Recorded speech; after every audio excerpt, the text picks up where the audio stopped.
So first of all, it's about 2:00. So no, good morning, good afternoon. Hello. How are you, Kath? I'm good. Good to see you. Nice to see you too. Can I get you to get the mic a little bit closer to your mouth? Yes, sure. Okay. I'll probably turn this up just in case, because I don't want you to Get distracted. probably with the mic and all of that.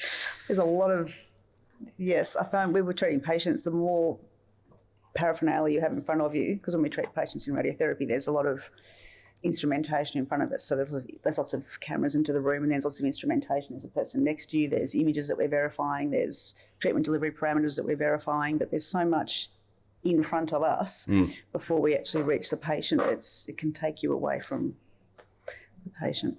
So I have learned to go beyond what is in front. Is that a problem when it comes to... No. No, not the mic, just a whole lot of instruments. No, it's fantastic because it means that you've got some great resources to make decisions about how you treat your patients. So it's there for a purpose. So before we treat patients, before we deliver radiotherapy, we take X-rays or CT scans of them on the treatment couch, and then we use them to compare to what it's planned for, what it's supposed to look like, and then we can make clinical decisions based on that information. So the more information we have, the more accurately we can deliver treatment, and the better our quality assurance is. So we need it there. The more we have, the better. But maintaining mindfulness of the patient is so important to our job and our role and our decision making that you need to be very conscious of the patient is one of those elements that you have to look at all the time. So yeah, it's not a worry. It's great to have all that instrumentation because it means that you're delivering good treatment. Do you need me to talk up? Oh, no. It's pretty good. Yeah, it's great to have all that instrumentation because it's for the patient's benefit. But we need to be very conscious still that behind all the imaging, there is a human on the bed who needs us to be making the right decisions for them. What do these instruments look like? No, look, they're just computer screens. So Oh, so it's not like a surgery room instrument. It's not like the scissors and whatnot. No. What do you It's find? like a treatment console. So it's like you're doing. It's a bigger version of medical imaging, I guess. So you're pressing buttons, you're calling up treatment parameters, you're taking images, you're using that equipment to take images and X-rays, and then the images are showing up. So you're making decisions on images in front of you, but it can be time consuming. So we're basically we have to know where the knobs and levers and buttons are, but using them efficiently and making good clinical decisions with a patient in the room can be a bit of a challenge. You may think it's a stupid question that I ask this, but I've never done X-ray or MRI right here. No, because I've only been here since 2017. Don't you and Freddie have a chitty chat? Don't you talk? We talk, but it's just that he doesn't really go into depth about it like this. So I'd have to break a bone or something for me to go ask him. Essentially, there's always a screen with a patient behind it because it's radiation protection. So with imaging, there's your screen. You have to walk away from your patient. You take your X-rays. CT, you have to walk outside the room to take your CT. With radiotherapy, you have to, because we use much higher powered radiation, we have to walk out of a maze, a lead-lined, concrete-lined bunker and come outside. So our imaging, we can't view through a glass screen. We have to view through cameras, slow closed circuit cameras to view our patients. So we have to walk out of the room and then sit away. And the only way you can view your patient from outside is through monitors. So it's quite lonely for the patient. But why exactly do you have to walk out of the room? Is it because of the radiation? And then how come the person stays in? Apart from the fact that they do have to take the whole thing, but how does it not affect them if they're still there? No, it does. So the way radiation therapy works is we have to deliver a really, really high dose of radiation to the part of the body where the cancer is. I'm just very lay terms. So for someone who's got lung cancer, who's got cancer of the pancreas, or someone who has bone cancer, we take a series of CT scans in the week before or the days before, and we plan our radiotherapy treatment delivery around that area of the body that we need to get the dose to. So we use high doses of radiation, of high energy radiation, to effectively treat and to either cure or relieve symptoms, extend life for patients with cancer, whether it's curable or incurable, we can still treat, but with different intentions. So the goal of radiotherapy is to minimise dose everywhere else. So in the purpose of delivering, it's very hard to show without an image, when we deliver that radiotherapy treatment, It's done with a linear accelerator, which accelerates electrons. They hit tungsten target, produces X-rays, but they're 18 megavolts of X-rays as opposed to the kilo keV X-rays that are used in imaging. But when it's with a patient, the dose scatter inside the room is negligible compared to what they're actually getting for their treatment. Yeah. But for us, who might treat 30-odd patients a day, it's a lot every day. And if you work for 15 years, 5 days a week, your radiation exposure is and it adds up. Escalated, yes. What happens if it adds up? What happens if you stay in that room for 30 years over time? Your risk of developing cancer is higher. Yes. Is it just cancer, or does anything else in your body get affected? Bones? Do you get your bones a little weaker? Or does it not? I don't know. The risk of cancer increases, but I don't know, and apart from something like cataracts, I don't know of any other side effects of continued radiation exposure. Okay. And is that a basic CT scan? No. That's just an X-ray? No, so what we do is so there's 3 streams of medical radiation science. Okay. So there's nuclear medicine, which is injection of radioactive isotopes into a patient's body to look at the function. And those patients who have the pharmaceutical injected into their body, they then go under a gamma camera that the radiation that's emitted from their body, from that radioactive substance, is picked up on the scanner, and it can tell you where that radioactivity is inside the patient. And that's for lung function, thyroid function, metastatic disease. It can show you the size of a tumour and where it is. And then there's diagnostic imaging, which is CTs, MRIs, X-rays, and that's what Betty's doing. And then there's radiation therapy, where we use really high energy radiation, really high doses to treat cancer patients. So they're 3 very separate professions. They're all regulated by AHPRA, Australian Health Practitioners Regulation Agency, and they have to be registered as medical radiations practitioners, but in their division of practice for medical radiations. So the equipment that we use is very, very different. Okay. So a gamma camera is very different from a CT scanner, is different from a linear accelerator. So they're all different machines, if you like, delivering, looking at images and creating radiation for patient diagnosis and treatment. All of this is very heavy and interesting. I'm going to dive right into it. But I'm going to do... It's a lot to take in. Like I've been living it, breathing it for a while, and trying to put it into terminology that's just sort of like stock standard it's good because we do it for students, we do it for open days, we do it for people, because I love it. I love the profession. But you seem very passionate about it. I love it. Because I can see when you're talking, the whole thing is just flowing through your head right now. It's like a big web of ideas just connecting. You open one door, you get into a big room of information. This is so cool. There is so much to know, and at the end of it, there's just a patient at the end of it. That's why we do what we do.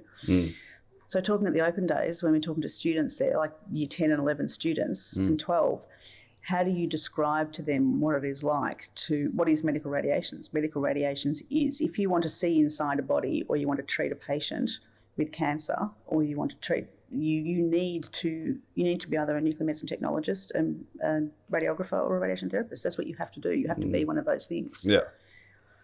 It's very, very, very cool. And bodies are amazing. Bodies are so clever. They are so clever. They're clever, but don't you think they need to be passionate about it too? Say that again? They need to be passionate about it too. Who? The people that are clever. No, I said bodies are clever. Oh, bodies. Okay. Our bodies. So the way our body works and functions. Oh, yeah. They're very complex. Heals itself. They're very complex. It's extraordinary. If you cut neural pathways, new ones develop. It's extraordinary. Oh, yeah. Hell yeah. Like the other day, my dad cut his finger and it just starts healing itself again. It's amazing. Yep. It's amazing the way it works. And we don't do anything. We don't have to think about it. It just does it. Exactly. It's just unfortunate that limbs don't grow back. Yes. Do you think we'll get to that point? Oh. Yeah, I do. I think we'll get to the point, not where limbs grow back, but where we could create artificial limbs that will then be attached. Oh, we're already doing that, though. Yes, I know, but it's standard of practice, like standard. What do you mean by that? Like someone loses a hand and they go, oh, that's okay, in a year's time I'm going to have another one. When we accept that as part of our process, I don't know how long that will take. Okay. But I do, like now, if we get sick, like COVID vaccine, we we rely on the fact that science and medicine will give us things to make us better. Okay.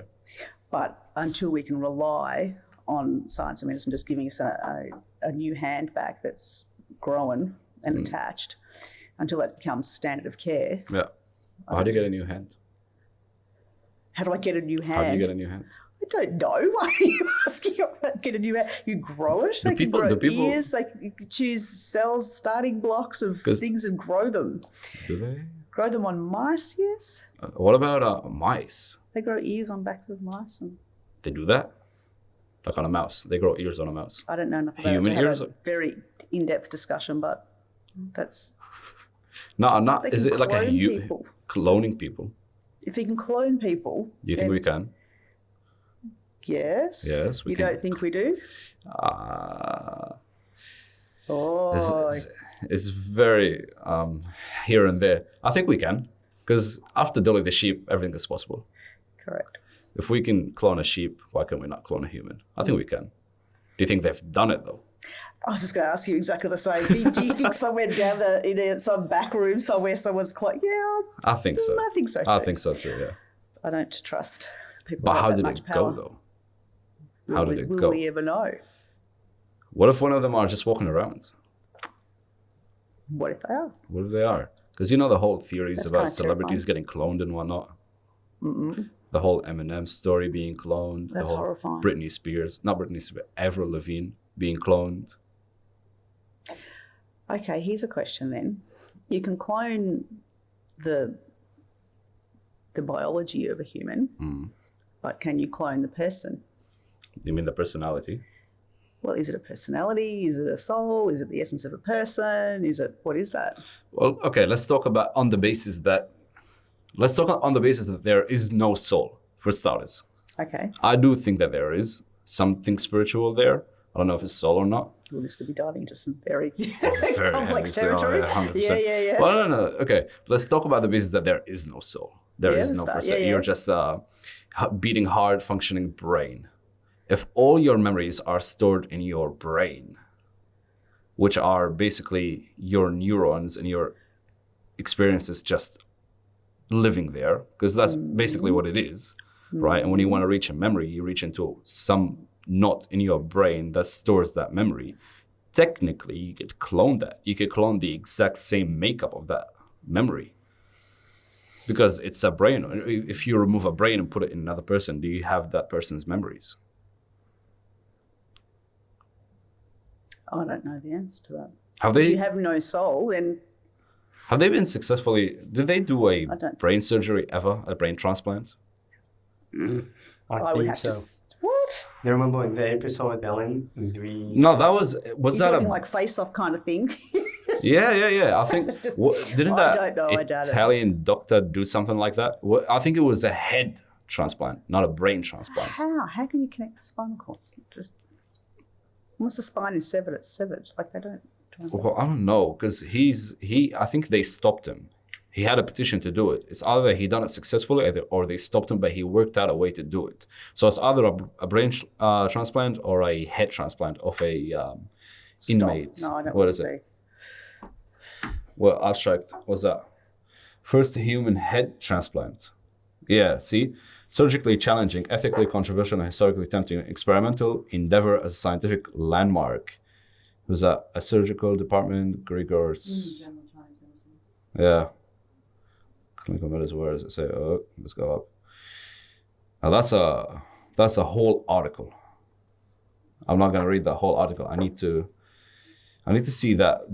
Can you search up that Italian doctor that did it? But I think it could work. If we could clone humans, the whole Frankenstein thing, I think it's possible. Do you believe in spiritual things and soul and all that? This is a lot.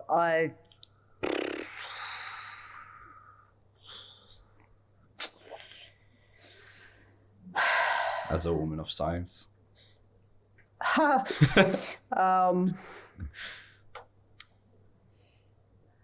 Yes, I think there's more to us than just flesh and bones and memories in Why? synapses. Because what makes me think and feel What makes you think and feel? You can say your brain. You can say your rationale. Feel. You can say Emotion. Emotion. Yeah, you can feel emotion in your brain. You perceive something. I've got friends who are like flat out only scientists, and we talk about energy never goes away. Okay. Okay, so even when we say something, the sound waves never disappear. They just become infinitesimally small and you can't hear them anymore, but they still exist. So every word spoken is still vibrating somewhere in the flat line. So then if we have to vibrate at a certain energy and then cellular vibrations change, where does that go? Does that translate itself into some kind of human function? Does it, is anxiety we sweat, is this transfer of energy because we're getting hot? I don't know. I don't know the answer, but I don't believe that we are just flesh and bone. Okay. We're also stardust, aren't we? Okay, that's next level. I don't know. Yeah, I think we are. Because I read something about it. We are kind of stardust. It's in our makeup. Because that's what solidifies, or not solidifies, that's what the Big Bang theorists think. Because where do we all come from? Do we all come from space dust? It depends how you look at it. From a religious point of view, they don't like it. From a scientist's point of view, they like it. They like it, yeah. I like to say on the fence, in between. On the fence makes much better discussion. I think it can become very divisive. Yeah. It's a very divisive concept, but yeah, because if you pick one side or the other, you have to defend it with your heart and soul, and that's just not right. You're not keeping an open mind about it. Well, no, you're not, but you also haven't got evidence to back it up. What do you mean? Well, if you want to prove that we're from stardust, how would you prove that? If I want to prove that we have a soul, how do I prove that? Let's search that up. This is a Q&A discovery session. What's going on? What is it? Stardust and human makeup.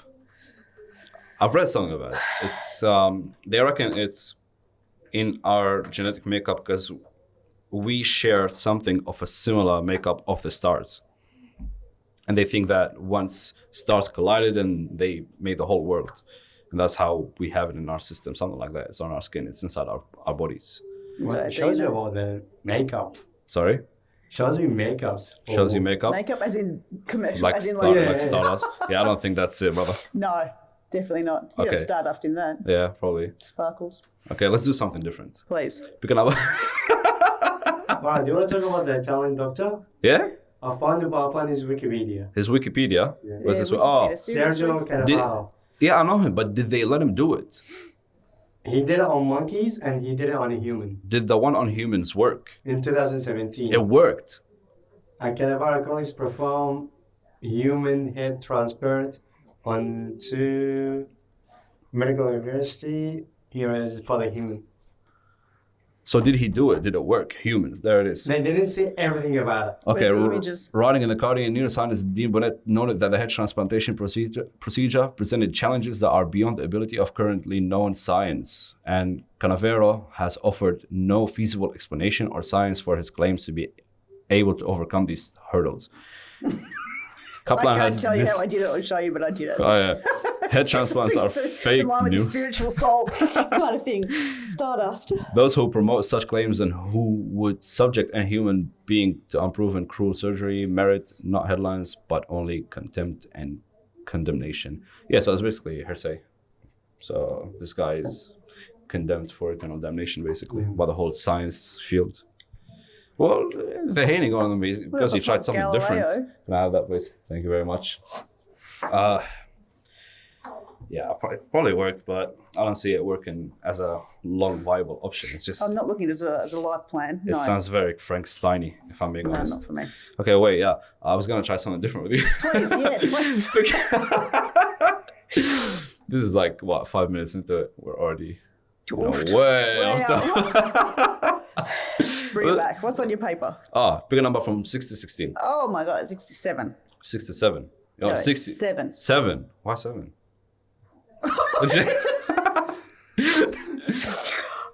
Because you said pick a number between 1 and 16. Yes. I also ask questions for my questions. I ask a lot of questions. Why did I pick 7? I don't know, because it's kind of in the middle. Okay. Is it? 6 and 16. 7 is not in the middle. Sorry, right at the Between start. 6 and 16 or 1 and 16? No, 6 and 16. Oh, 6 and 16 to 10. Oh, you're not going to stick to 7? Well, no, because 7 was between 1 and 16. If it's between 10, what did you say? 6 and 16? 6 and 16, yeah. So what's in the middle? 10. Well, in the middle of what? 6 and 16 was 10, 11. 5, 11. Yeah, But no, 11. 11's not a nice round number. You like round numbers? Well, 6 and 16 makes me think 16 minus 6 is 10. 10's in the middle, so 10. Okay, but you didn't even pick a round number at the start, so... Because it's not in the middle of 1 and 16. Okay, fine, I'll give you 10. Am Either way, you get 10 seconds to look at the camera and introduce yourself. And you can work around your 10 seconds. Yeah. Introduce myself. In 10 seconds. Whatever you can think of, just throw it out Well, there. hang on. Okay, so introduce myself as my job, me, my career. What? Well, you're kind of already talked running about out of time, so... The clock has already started Okay. right now. Okay, I'm Kath Metzger. I'm at the moment, I'm currently the program manager for the Bachelor of Applied Science and Medical Radiations at RMIT. I'm a radiation therapist, having worked for 27 years in the industry. Oh. That's pretty good. What? The whole 10 seconds. Kind of took longer, but it's pretty good. Okay, thanks. You happy with that? Yeah. Well, Is that how you introduce yourself to everyone else? no, not at all. How would you introduce yourself to Hi, someone? I'm Kath. Really? Yes. So you don't mention your whole CV? No, because it's not important. Oh, then... Here we go. The minute I say anything, it's going to be like, what, why, how, why do you say that? I'm scared now. Well, If I introduce myself, well, I met you, right? Yeah, Hi, 100%. nice to meet you. We knew each other. But Okay. we'd been previously, I don't just say, hi, I'm Kath, I'm the... No, that's not important. That's just me. Okay. What is your, I would say, most important thing in your title that you would put? Oh, God, and I was going to actually say this before you asked the question. Titles don't matter. Really? No. Okay. I don't care. I don't care. Why not? Because it doesn't matter. What do you mean by titles don't matter? I don't care whether you're a professor, an associate professor, whether you're the dean, the associate dean, the assistant associate dean, the program manager, the course coordinator. I don't care. I don't care if you're head of the department. I don't care if you're director of so-and-so. If you are not a good human being working within a good set of moral and ethical values, then I'm not interested in how you define yourself in your work environment. Title, I don't care. I just don't care. That's very beautiful. It's not relevant. Because a lot of people, they get those titles and they think that they're entitled for some level of treatment, some level of respect, some level of, I would say, ass kissing. Sometimes some people, they just expect it. No, I don't. No. Do you get a lot of these people? That's a loaded question. It is a loaded There are people who believe that working their way up through the ladder is of benefit to them. I think there are people who want the recognition for their work to be obvious. They want to be seen to be successful. I don't care. As long as I have good impact. Okay. It's very interesting that you bring that up, because coming from a Middle Eastern society, these things do matter. And it can be very damaging. So if you go, for example, to propose to a girl in a setting like that, the first thing they ask is, what is your job? What is your that's so occupation? sad. No, It is very sad. I think that's sad. A lot of marriages stopped because of that. Right? And while I get that they have standards, it's just awful, because some really deep, long relationships didn't go through because the parents didn't approve, because the guy is, oh, well, he's an artist. Oh, well, he's a singer. Oh, well, he's a bricklayer. He's not a doctor or an engineer. I think that's because what are standards? What do you measure your standard? What are you measuring? What standard are you measuring? Are you measuring kindness, empathy, support, compassion, generosity, love, a good work ethic? Are you measuring those standards? Or are you measuring a standard that is visibly recognisable by the community? I don't. So when you say sort of high standards, I have got high standards in terms of good integrity. And I get upset when I let myself down and I don't behave in a way that is within the boundaries of my own sense of right or wrong. A standard to me is not a letter, a number. It is, are you a good human being? Be a good human being. I honestly, and then I think your goals, if you want to rise up the ranks, your goals then become focused inwards. I have to do this. I have to write so many papers. I have to have my names on so many publications. This is in the academic world, if you like. I have to, and if it's in the clinical world, I have to implement so many new procedures. I have to develop a new technique. Your goal becomes focused on your own achievements, not an outward face. If you work on an outward-facing goal, like I want to make treatment set up easier for patients. I want to get away from tattooing patients for treatment. So I'm going to design a way of setting up patients that is not invasive, that involves lights that are on patients' bodies. That means we don't have to tattoo them. That's my goal. But your goal is focused. But that goal will make you a fortune because that's surface-guided radiotherapy. So that changes practice. So the goal is not inwardly based, it's outwardly based. It's how do we make this better for somebody else? And in the end, you find a way of doing it or improving an outcome, and you get recognised for what you're doing, but you haven't done it out of a selfish mantra. You've done it out of a mantra that's been for somebody else. How do you tell the difference between people that did it for other people and the people that did it for themselves? Without having a conversation, you can't really tell. But when you get introduced to a new manager and they tell you they've got 180 publications and they haven't even asked you how you are, I don't care how many publications you've got. I'm interested. So you can tell from the get-go? I'm no seer, but it's, and you must know now, even though I'm 30 years older than you, but now you must nearly be able to tell when you first meet people what kind of a person they are. Are they genuine? Are they self-centered? Are they empathetic? Are they considerate? Do they work for themselves or for others? I guess even if, with me, I can pick up on these things easy, but I think I like to give benefit of the doubt. Always. I don't think it's a bad thing though. To be self-centered, sure. Be self-serving, that's fine. Yeah. It doesn't impact me. As long as it doesn't take away from someone else. Or for some people it does. Someone getting gain out of taking away something from somebody else, that riles me.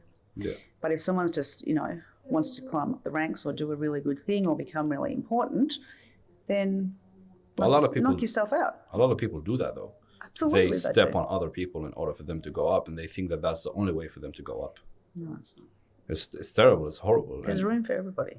There is room for everybody. There is always more for everybody. And I think it applies for everything: money, power, love. It's always there if you want to give it. We're not going to have a shortage of money. We're not going to have a shortage of love. We're not going to have a shortage of jobs. Except for the individuals who don't have those things. Exactly. Right?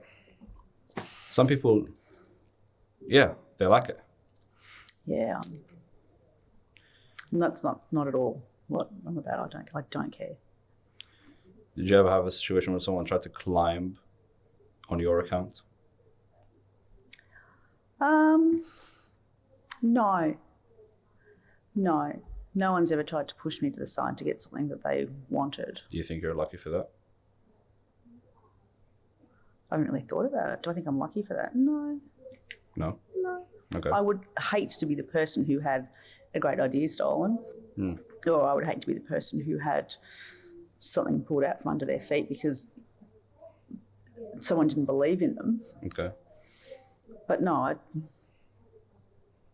I'm competitive. I'm not competitive against other people. I want to see good things done. Okay. So I'll work hard for good things to be done. And if that means someone says, "Oh, Kathy did a great job," it's fine.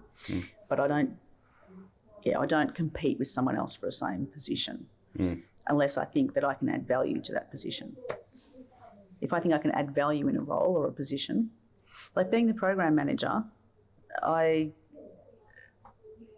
someone else wanted the role and that was fine. They've selected me to be in the position.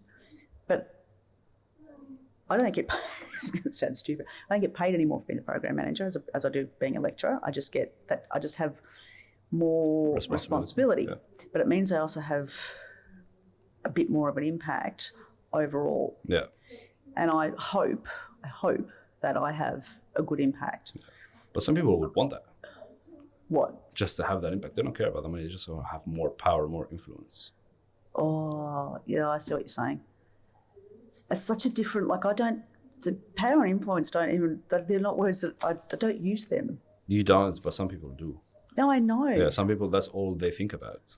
Yes, I know. Yeah, more power, more dominance, more influence. It's revolting. Yeah. And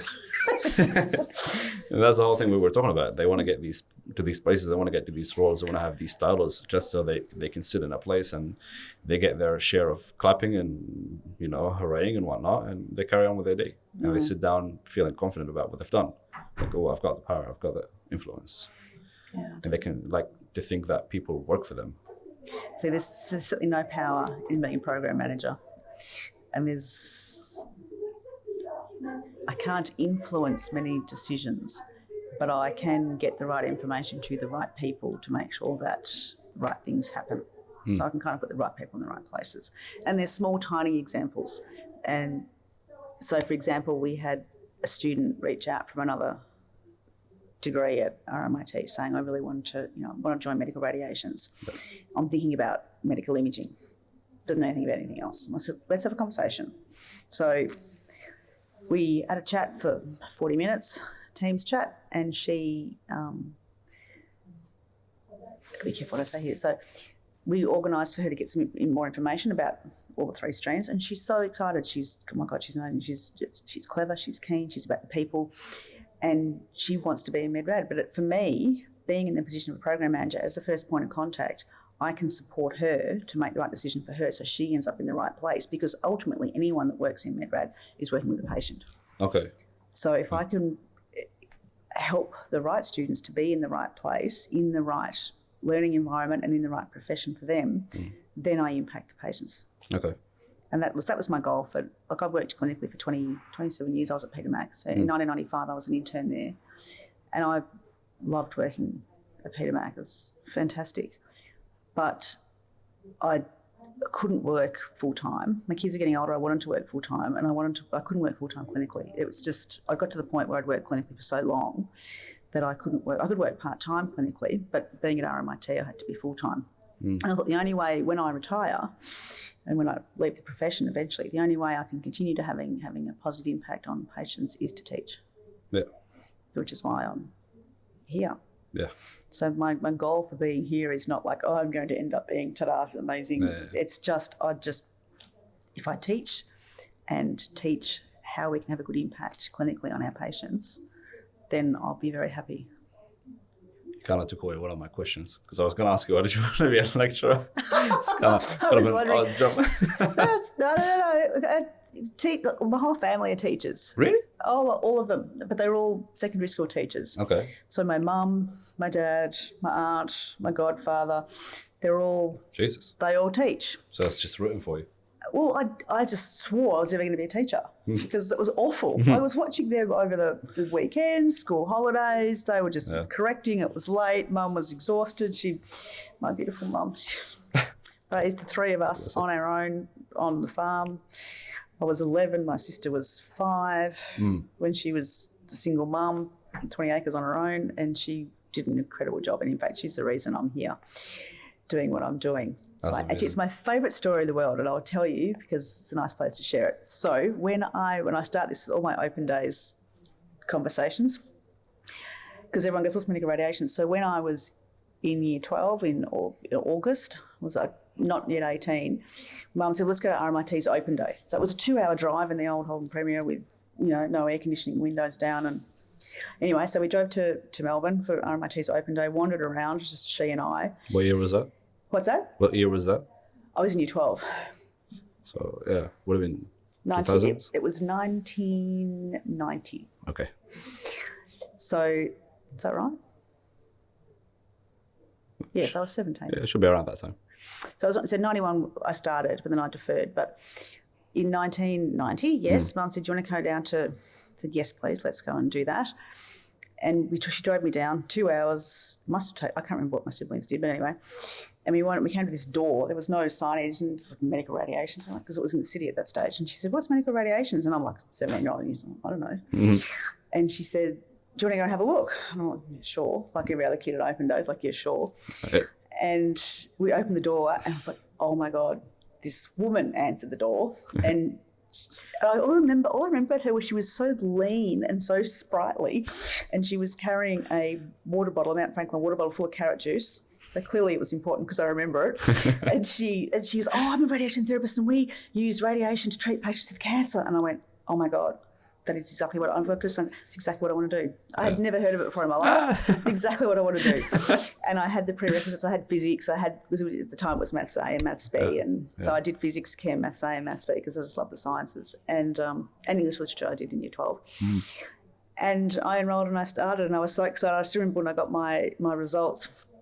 Because nothing was online. And here's a mind blower for you. When I studied, there was no internet. Oh, bloody hell. Okay. So our results were sent to us in the mail. So my now husband, who was boyfriend at the time, took me up to our mailbox was up the road because we grew up in the country. And I pulled the letter out and I realised, oh my God, I got it. I'm crying and I'm holding my thing. And he's got this gorgeous photo, because of course nothing was digital, so I could print it out. Yeah. And of me crying at the mailbox getting my results, because my year 12 results, because I knew that I meant I could get into medical radiations. Mm. And then I started in the following year. So if my gorgeous mum hadn't, and she did it tough actually.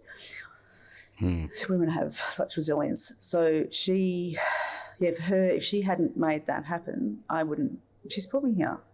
Mm. And I've kept my career. And the other advice my mum, she said, keep hold of your career. No matter how simple it is, just hold on to it. Because after I've got 3 kids, and after I had my first one, maternity leave, and then do I go back? What do I do? And my second child, and then do I go back? What do I do? And I kept my profession. So I was working part-time for a long period of time.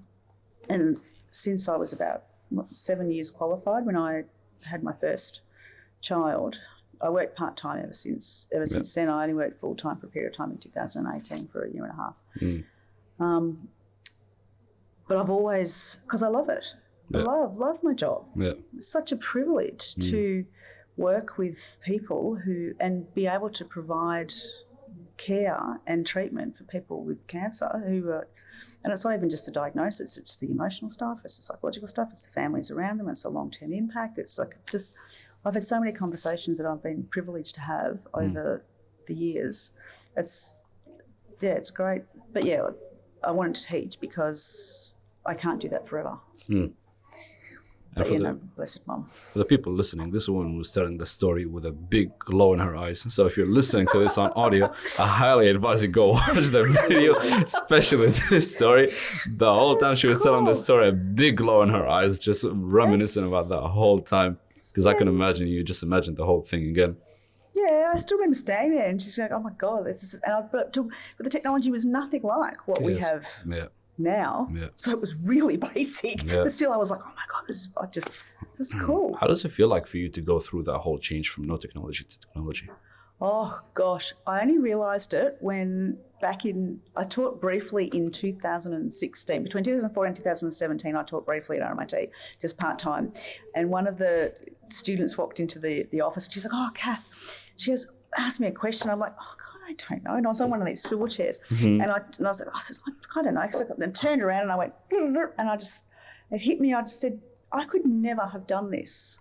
But to have an answer so instantaneously was crazy. Because before we've had to I paid like a fortune for my school books. Mm. We would have to get a school book out. We have to go and have a look at our anatomy and physiology books. And it might not have been in there. Yep. And you can only print as quickly as technology keeps up. But the rate of revolution is insane. So I'd never really, and I remember hearing God, I feel like I'm a really old person talking about this, but standing in the train stop talking about, what's this web thing? What's this internet? What is the World Wide Web? What's www? What is that? Mm.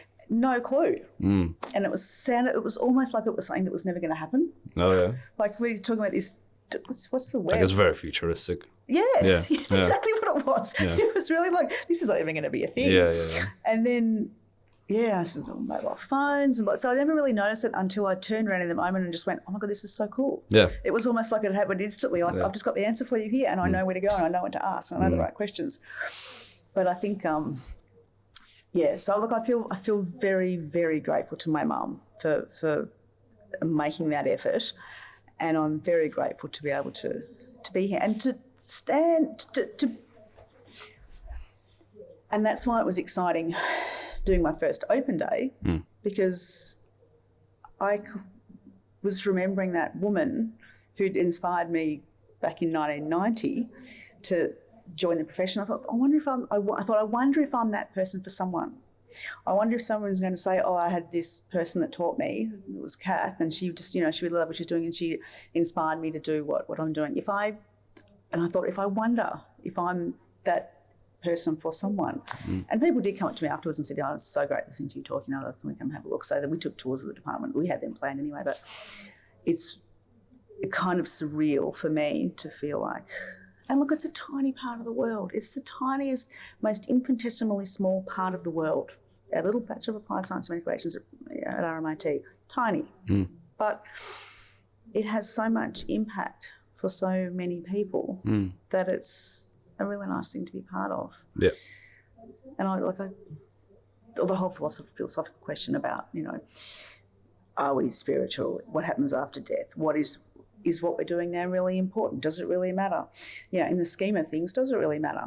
But right now, at the moment, this tiny little part of our world is something that I'm very happy to be part of. I love it. But I think we have to act in a way that it does matter. Don't you think? Wouldn't go to bed in the morning. Yeah. Absolutely. Exactly. Yeah. And keeping people alive for longer and sharing stories with people who are not going to live for much longer and being able to share that space with them is a privilege. Yeah. Because if you do ask the question of what's real and what's not real, you can get an answer if you think long enough about it, and it can be as existential as you can, and you will still find something that's real. And you can argue that maybe some of the things that we deal with and see and exchange every day are not. Say, for example, this suitcase, this book, this pen, whatever definition you want to give them, real or not real. You can argue that the chair is not real. You can argue that the camera right here is not real. We just created that concept. But the only thing that's universally real is maybe something as raw as your emotions, because that is real and you do feel it. And you can't really put a finger on what the hell exactly it is, right? But you feel it and it's there. And it's either one of love or hate, because they are probably one of the most extreme ones, and they get translated into anger, they get translated into something like on love side sharing, and it translated into actions. Exactly. So those are the really, as you said, most extreme things. So I think that it is real, and you have to act in a way that it is real. And so giving something that's real as an emotion, and in your case you are doing something out of love. You love the industry, you love this, you love this work, you love this career. It serves your purpose. So in a way, you are giving real emotion. It is real. Absolutely, it's very real. Yeah. But to what Emma's saying, that's why it's so infinitesimally small. Like in relation to everything else, it's a small part of the world and our life. But I want it to stay full of, probably that's it, an emotion. There are lots of people here, people who are, there are people I know who would be listening to me saying this going, oh my God, she's just over the top, so fair. It's just in, out, it can become robotic. We can treat 30 patients a day. It can become like button pressing kind of thing. The minute you start pressing the button and not looking at the person that you're treating, you might as well be an accountant, because to me, that's what's important. Well, you say it's a very teeny tiny small part of the world, but for you, it's basically like... That's my life. Yeah, right? Yeah, and for someone else, it's exactly the same thing. And it could not be medical radiation. For someone else, it could be business. For someone else, it could be family. For someone else, it could be bricklaying. And they're passionate about it, and they're excited, and they love it, and they their life. Health and fitness, and And even health and fitness is another example. Yeah, you're excited about fitness, excited about eating. You know what it feels like to eat well and to be fit, so you want to share with other people. So for me, that's a good motivation to be a PT, not just be a PT, just beat your own chest and look amazing. Yeah, as long as you're passionate about what you're doing, it is a real thing. Except for being a social media influencer, people need to stop. It's not a real job. It's not a real job. It's a real bullshit. It's actually preying on people's emotions and insecurities. Stop it. 100%, man. Stop it. It's as real as being an Instagram model. I don't buy it. Horrible. Yeah, no, I don't buy it either. No one looks like that. Come on. How many filters have you scrolled through? Nah, horrible. Yeah. You might as well apply for Trouble is, the it shapes lives, though. What is it? The influencers and the Instagram models, they shape other people's lives for ideas. Worse. It's revolting. Yeah. Stop it. It's revolting. Yeah, it is what it is. It's influencing. You are influencing. Some people have that influence, like we talked about earlier. They want to have that power. They want to have that ability to say something and get 100,000 people on their side. It's disgusting. It's not influencing, it's manipulating. Revolting. Isn't that what politics is? Oh. Is it on your list down there? Probably not. No. I hate politics. I've got a friend who actually used to work with him for a long time, loves politics, loves the chess of politics. Hate it. Why do you hate politics? Oh, I just think it's all bullshit. They were using it to do, talk about, no. Yeah, I mean, essentially you're lying your way. It's just no, I understand, yeah. And I don't know enough to have a good informed decision. Like I don't read enough. I don't know enough about the history of politics in Australia or across the world to have a good informed discussion about it. I just don't because I have so little interest in it. I can't have an informed discussion about something that I really feel strongly about. But it's just like I don't trust any of them. I don't trust them to make the right decisions on behalf of everyone. No one possibly can because no one can. But except extremists. Extremists really trust their people. That's why they're extremists. They don't really know the people, but they just trust what they say blindly. That's actually terrifying. It is terrifying. It's terrible. Often there's no rhyme or reason, there's no rationale, there's no common sense. No. You just see someone that you like and you go, all right, this is who I'm going to support for the rest of my life. Right, wrong, in between, doesn't matter. Yeah. But those kind of people who extremists follow, they become very divisive because you've got people who love and follow and people who absolutely hate. So they become and I'm thinking of politicians like Donald Trump. Like he's so divisive because people think he's the cat's pajamas or they hate him. Yeah. Yeah, it works one way or another. It's the same thing about not just politicians. Like it could be someone like you, someone who's like just a public figure, right? Because while I don't know if you count yourself as a public figure, you're still out there in the community. You're known by a few people and you could have that influence on people, right? As a coordinator, as a course manager, people do listen to you on the weekly, right? And what you say does have influence on them one way or another. It has impact. It has impact on them. If you get a person that strongly agrees with your opinions, you could say something that, while it could be uneducated, you may not know of it. And you could stuff up on the way and they hear that and they stick by it. And then... They believe what they say because I've said it. Yeah, exactly. Yeah. But that's just, it's hard on you too, because sometimes people make mistakes, make errors. Like I say a lot of things and then maybe a week later I read something different and I change my mind about it. Yes. Right? Yes. So you have to be like really careful with what you say and you get caught up in it. I'm very conscious that the written word can come back and the spoken word too. Yeah. But the written one's more so. But I think that the minute you assume a position of responsibility, you have to expect that you have to be a little bit more careful. And not careful in a way of having something to hide, but you need to respect the fact that people will listen to what you say. So I very rarely just flick off an email and go bang. They're read. I read my emails back. I check, is that, am I going to give the wrong impression? Are they going to think I mean something when I don't? Or vice versa. I tend to I'm very conscious that because I don't believe I don't do title and I don't do hierarchy, And as far as I'm concerned, everyone is equivalent. But, I don't want to seem like I'm the one making the final decision, or I want people to feel like things are collaborative or genuine. I don't want things to seem trite. I know people who use ChatGPT to write emails. Like, what for? Why do you want someone else to put words in your mouth? So I'm very conscious that everything I write and say is representative of your me. ideas. Yeah. Because it's very easy to be manipulative. Kath, Yes. if you could, I know you were still going on that topic, but No, I'm not. something that came to my mind. Because you know how we were talking about how you were shocked with the whole World Wide Web earlier, and now we're going into an era where this generation is living what you lived back then with the whole AI and things and whatnot.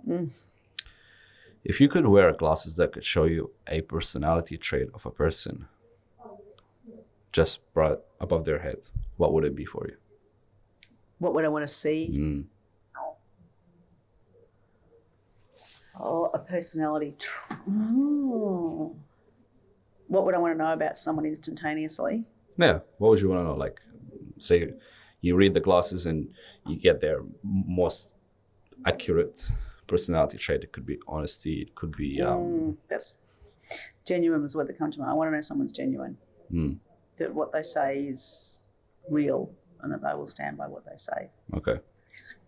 So it is honesty and integrity and truth and being genuine and your ideas being your own. I'd like to know that someone's ideas are their own and they stick by them for a good reason. Why is that? Otherwise it becomes false.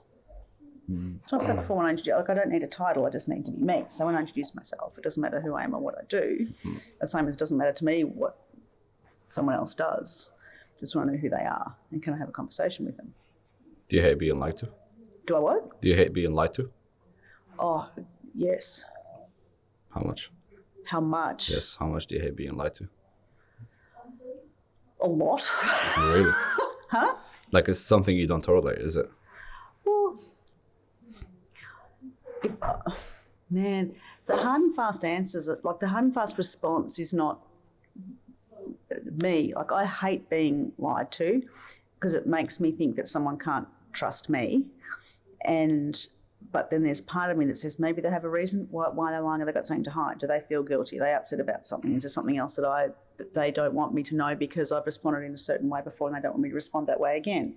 Is there a reason behind that? I tend to be a little bit more. I respond if in an environment where it's not controlled and I'm not being recorded and whatever. If I'm at home and someone does something and says something, oh, come on, I get angry, then I'll get angry. But then I'll come back and look, sorry, what's going on? Is there something I can help you with? Did you not tell me this? Because I only know someone's lied if I find out that they've lied. Then I'll have to come back and say, why? So you think that it's kind of on you if they lied? No. No? No, I don't. No, it's not on me. No, it's Because that's not what on it me. sounds like a little bit. No, Like you're doing a when you're self-check. parenting though, your children stop telling you the truth if you respond in a way they don't like when you tell the truth. They start hiding stuff. So if one of my kids tells me something that they've done that they know I shouldn't, I go, oh my God, you're grounded for 3 months. And I ground them for 3 months. They're never going to tell me again. Okay. So they're going to lie to me. So parenting children lying is different from adult lying. If it's adult lying in someone in my workplace and they've hidden some information from me because they don't want me to know because it's a promotion they're going for that they don't want me to know about, then that's shit behaviour. Yeah. Can I swear on this? Oh, yeah. That's shit behaviour. Yeah. But it's different. It depends who it is. But no, and kids just lying it's not okay. And hiding stuff and doing things in secret, it's not okay. But then again, people need to have their own lives, and their parenting relationship is a little bit tricky. That's a whole other realm. But in terms of the professional environment, there should be no need to lie to a colleague. So that's not okay. But what am I going to do? Like, I'm not going to stop getting so angry with things that happen because it just doesn't serve a purpose. Because being frustrated or angry or resentful or hating things just means that just doesn't serve a purpose. It just makes me angry. It makes me feel like crap. But you did say something about they don't think that you're a trustworthy person. How does that work? If someone lies to you, they don't think that you're trustworthy? Yeah, they might lie to me because I think I might share the information they don't want me to share. Okay. But that's still on them, correct? That's still their fault. Is it a question of blame? Could be. Let's just switch this up a little bit. No,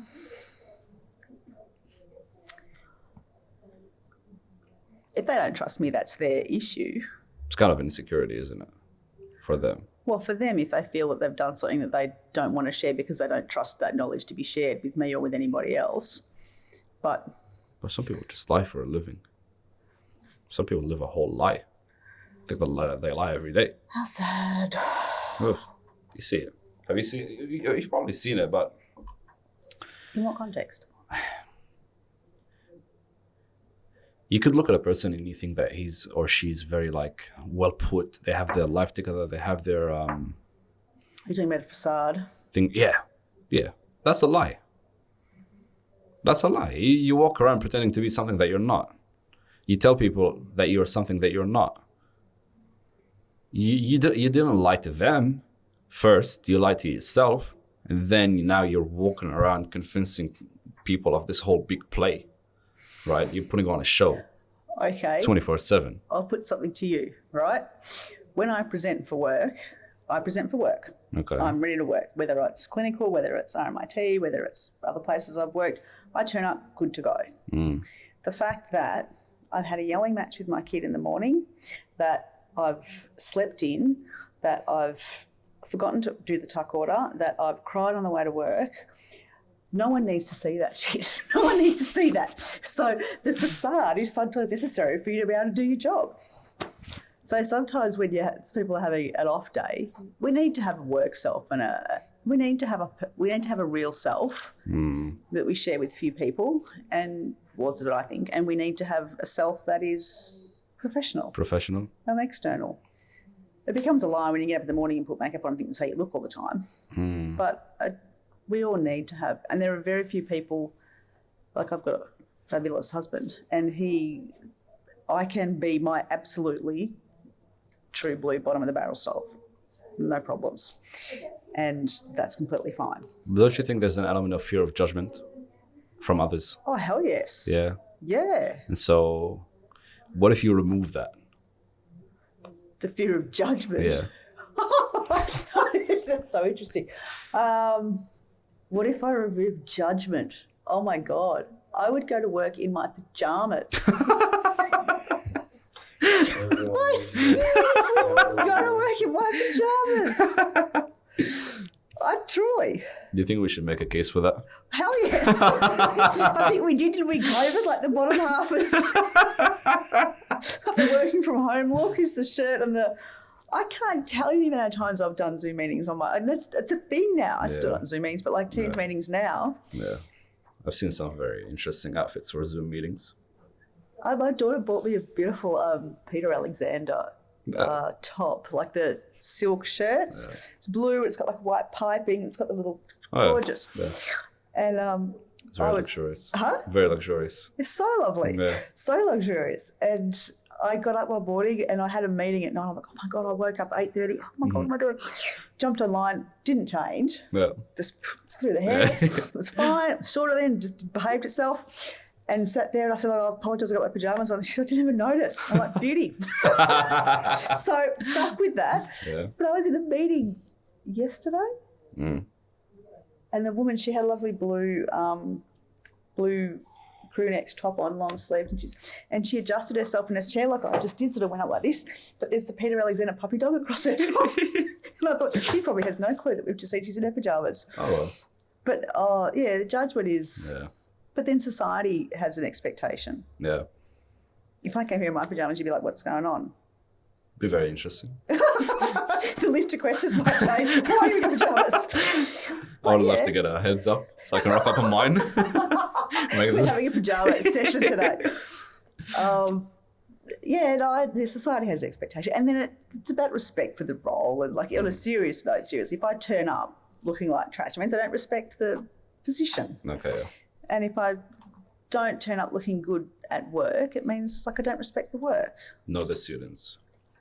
And don't respect the students. Yes. Could be something like that too. Of course. Yeah. And I'm also representative of the profession too. Okay. So I think everybody that turns up to work is representative of their profession. Even the students? Oh, yes. Yes. Yes. Yes.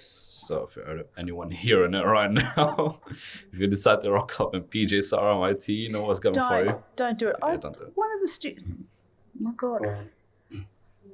I go to the unified trackies. What? Track pants. Oh, like Adidas and whatnot, trackies? Yeah. Trackies is fine. Yeah. The school uniform, the uniform at the moment is casual sweat. It's like a Like hoodie, jumper. hoodie and a tracksuit. That's it. That's all the kids wear. Yep. As long as it's got some kind of trendy. Comfortable. You want to be comfortable. I don't know. Try to look as best as possible. I don't know if I'm sure Fetty's listening to this, but I saw Fetty the other day. Yeah. I'm like, oh my God, what are you doing? He goes, I've got interview practice in the city this afternoon. And he's looked immaculate. Oh, yeah. His beautiful grey jacket on with his, and he looked really well dressed. I'm like, Freddie, what are you doing? Yeah. He's like, why are you so fancy for uni? Then he gets, I'm going for interview practice. Yeah, he dresses very fancy, except for the times when he goes out with family. But I don't know, it's very weird. Pajamas, Freddie? Almost. Like we had guests the other day and they came all the way from Sydney and we haven't seen them in like 4 years. And oh God. obviously they came dressed up and to the max. And we put on our, I would say semi-casual clothes, casual chic clothes. And this brother just puts an ECHT fit, that itched brand. It's like basically just trackies and a hoodie. Yeah. I'll look at him and, I was washing my hands and he's just putting on. I go, what are you doing? And he goes, I'm getting changed. I go, in that. Out of that. In that. He goes, yeah, I'm comfortable. I've been at work for 6 hours. Well, yeah, okay. Yeah, but I think we need to bring shame back sometimes. That was for your brother. No. What was I going to say? No, one of the students that we had a meeting. She's meeting with her program manager about something. Face to face? No, over Teams. She had a hoodie on. An hoodie? An hoodie. Oh, one of those massive ones? Yeah. Why?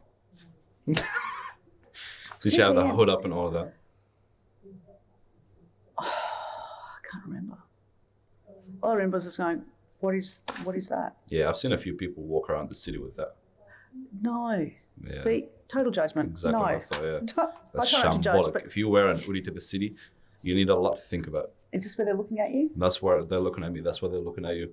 Okay. Yeah. Don't do that. Don't do that, yes, Don't please. do that. It's just bad. Yeah, I think somewhere along the line we've lost shame in our societies, and this is the time that we bring it back. On your show.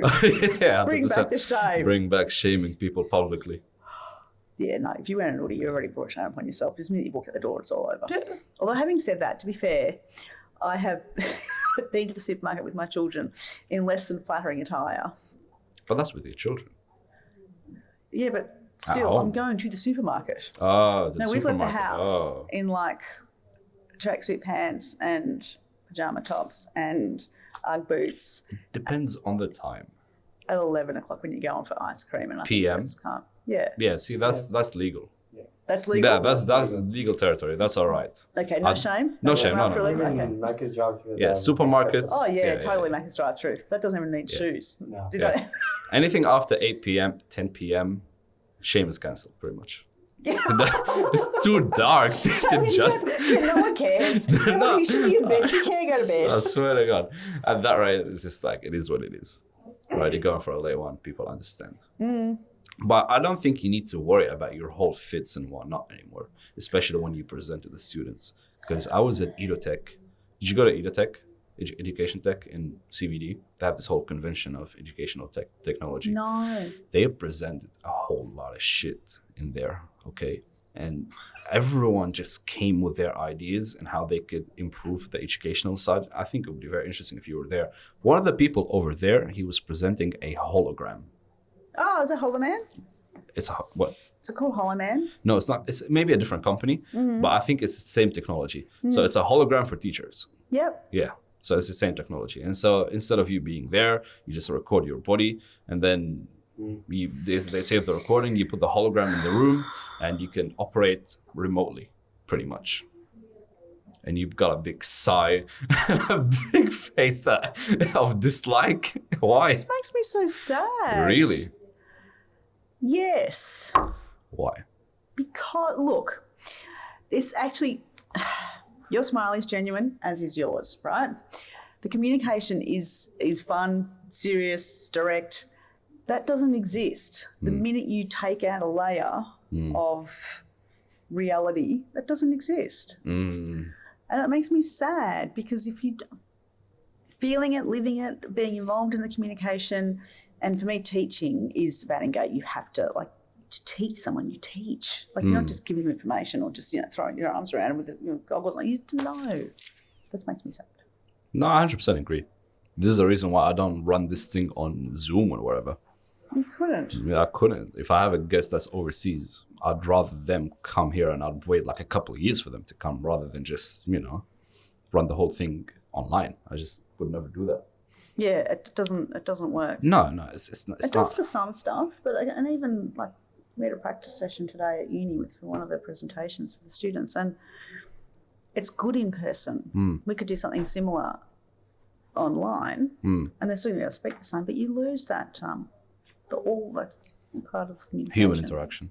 Yeah, the physical, proximity of two people being in the same space, sharing a moment. Yeah. Correct. But do you think we'll get to a point where that's the norm? Yes, I do. Yeah. Yeah. I don't want to be here. Really? Yes. Calling it quits. Yeah. Totally. That shit's going on. I don't want to be part of it. No, I don't. Yeah. How threatened do you feel as a lecturer by it? Oh, threatened? I don't feel threatened by it in terms of lecturing. Okay. Because we've still got opportunity to bring in face to face. No, as a community, I feel very threatened by it, and for my children's sense of connectedness and for the community's sense of connectedness, I feel threatened for that, and I'm scared because I've got no power to stop that, to control it. No. Like, you see people walking down the street and it's just like this, and it's just, we're constantly living in a bubble. And so the technology that I did not grow up with at all or even study with is normal for grade 6 to 7s. Do you think not a matter of protesting could even pause it for a second? Because you could argue that we can go on strikes and whatnot, but do you think that it could work? No, because there's too many layers, because the advances in technology just do so much good. Like, people can remote in from overseas and assist with surgeries. Like, we need it to move forward to do good things. So when you can remote in for robotic surgery or for treatment delivery, then you do that. But to stop all the other stuff means you have to, it comes down to managing a tool. It's like someone, just giving someone, it's like you're giving a 3-year-old a chainsaw, tell them to use it. It's like, it causes so much damage. That's probably a very extreme example, but I just think it's... But how do you think we're going to implement that into radiology? What, giving children chainsaws? Oh, no. The technology. Technologies and AI and where we're headed with it. So much AI in radiography. Already? Oh, God, yes. Okay. Yeah, yes. In terms of lots of... Oh, geez. Yeah. Then by the time that we're running... But good AI, though. Okay. Like good, and people ask me this a lot at open days. Do you think AI will take jobs away? It might limit the number of people you need to do a job, but it won't take that job away entirely. So AI will be able to post-process images that are taken in radiography. So the better your post-processing, so you've taken an image of the patient, it's not perfect, you don't need to re-image the patient, you can use post-processing to fine-tune those images to get the contrast that you need and to see what you need to see. But or else you've got to take another X-ray of the patient. So you increase radiation exposure. So for radiation therapy treatment, planning and delivery, we have a whole series of So let's look at something simple. If I take a CT of an abdomen and I need to tell the system how to plan the treatment, you need to draw the outline of the structures on the CT data. So you've got your CT in front of you. Okay, I'm going to draw outline. I'm going to outline the kidneys here. And I'm going to tell the computer that's a kidney and that can only get so much dose. So it's binary, ones and zeros. You've got to tell it what you want it to do. Now, there are systems that use AI that will put on all those structures and contours for you. They'll draw around it for you. You'll say, I've got an abdo, but here we are. Can you contour the kidneys, the spinal cord and the liver? And it'll go, yep, there you go. And it'll give me a set of structures. But I still have to go through and check and make sure. So I still need to know what those structures are, and I still need to know what dose tolerances they have. You can't troubleshoot if you don't know or you don't understand. So once I've got that, but the AI that it uses, see, distracted, my daughter's just ringing me. So once I see the AI give me what it's given me, and I have to know what to do with that information. It just makes my job quicker, but it's only as good as the information that goes into it. So it might have a whole lot of data sets of abdomens where kidneys, spinal cord and liver are contoured, and it might go, okay, I'm going to build my database in here, like ChatGPT, this is what those structures look like, and I'm going to put them on here. But they might be wrong. The patient could be missing a kidney. They might have some sort of distorted anatomy. They may have a surgery.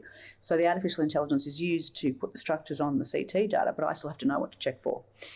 And then there's, when we image our patients, we take x-rays of or CTs of the patient as they're on the treatment couch. Now, we have our original planning CT data and we have our treatment CT data. We overlay the two. And from there we go, oh, okay, that's not perfect. I need the patient to be in a slightly different position. I'm going to move them this, and this way. And then we have a look and we go, yep, okay, I'm going to move the bed a couple of millimetres in any direction and I'm going to get the patient in exactly the same spot as they're supposed to be. Okay, fine. Now, there's auto matching. That can do that for us. Yep. So the algorithms that it uses, the better those matching technologies are, then the better information we get. We still need to know if it's right. Yeah. So, and then there's deformable registration, where you take a patient can have had a series of treatment over a period of years, and they might have had surgery in the background. The systems can actually map all that anatomy together, overlay them, and deform the image so that it's representative of what the total dose might be for that patient, so we know what to do when we're planning. So we're already using it as a tool, but we still have to know how to use it properly. Okay. It's the information that goes in is the information that goes out. But it's only going to get more and more reliable over time. It will. Yeah. And the risk with that is that people become lazier and lazier and don't check it. And then it comes down to the computer says yes, and then the computer says yes, so then they go. But the computer might be saying yes and it's wrong. But what is the odds of that happening? The computer just getting it completely wrong. It still requires a human decision to press a button and say yes or no. Yeah. But I can't give you a firm number in terms right now, I imagine it's not as... I mean, I imagine later on it would be less and less likely moving on with technology. Like, it's going to be decimal that it gets it wrong. Right now, it could happen more often that it's going to happen later on. With how we're going, where we're going. And treatment will become, that's what I'm talking about, all those interfaces, all those computer systems, like, they'll become safer eventually, but you still need to have the right bits of information. So don't put in the wrong bits of information. You could accidentally import the patient's wrong database into a treatment setup quality assurance process. If you don't know that, how are you going to check if that's wrong or not? You still need to know. And some people think AI is going to drive out. I don't know. Do you think AI will cure cancer? Oh, I don't know. Really? So is that a maybe? Certainly not in my lifetime. Why is that? Well, we've probably only got about 45 years to go. That's long enough. For AI to cure cancer? We're like, what, 5 years away from... No, because cancer still comes down to human behaviour too. Screening, checks, self-care, stage of diagnosis, multiple cancer types. I don't believe you can run someone through a scanner and they're going to go, boop, boop, boop, boop, boop, there it is, and run through the next one. There you go, you're all cured. No. Is it our most complex issue as humans? I think humans are the most complex issues. It's just we're so unpredictable. Like you can have 20 patients all with exactly the same diagnosis, and every single one of them will have a different response behaviourally to their care, which influences their care. Yeah, I don't know. It's very difficult because now we're living in a time where kids just have no escape. I know, it's There's awful. no escape. You can't live without it. And we're born into a time where you could go without it because maybe it was expensive, maybe the technology wasn't there, maybe. And for you, it's even different. It's even more different. Because You could only call with it too. You couldn't text or you couldn't. Yeah. So it's very like limited. Now it's unlimited. I know, and No it's boundaries. You can do whatever, whenever, however, with whoever. Stop it. My youngest is 14. That's terrifying. All over the world. Yes. All over the place. It's scary. That's terrifying. I know, it's horrible. I imagine the first time I heard about the deep web, I was 14.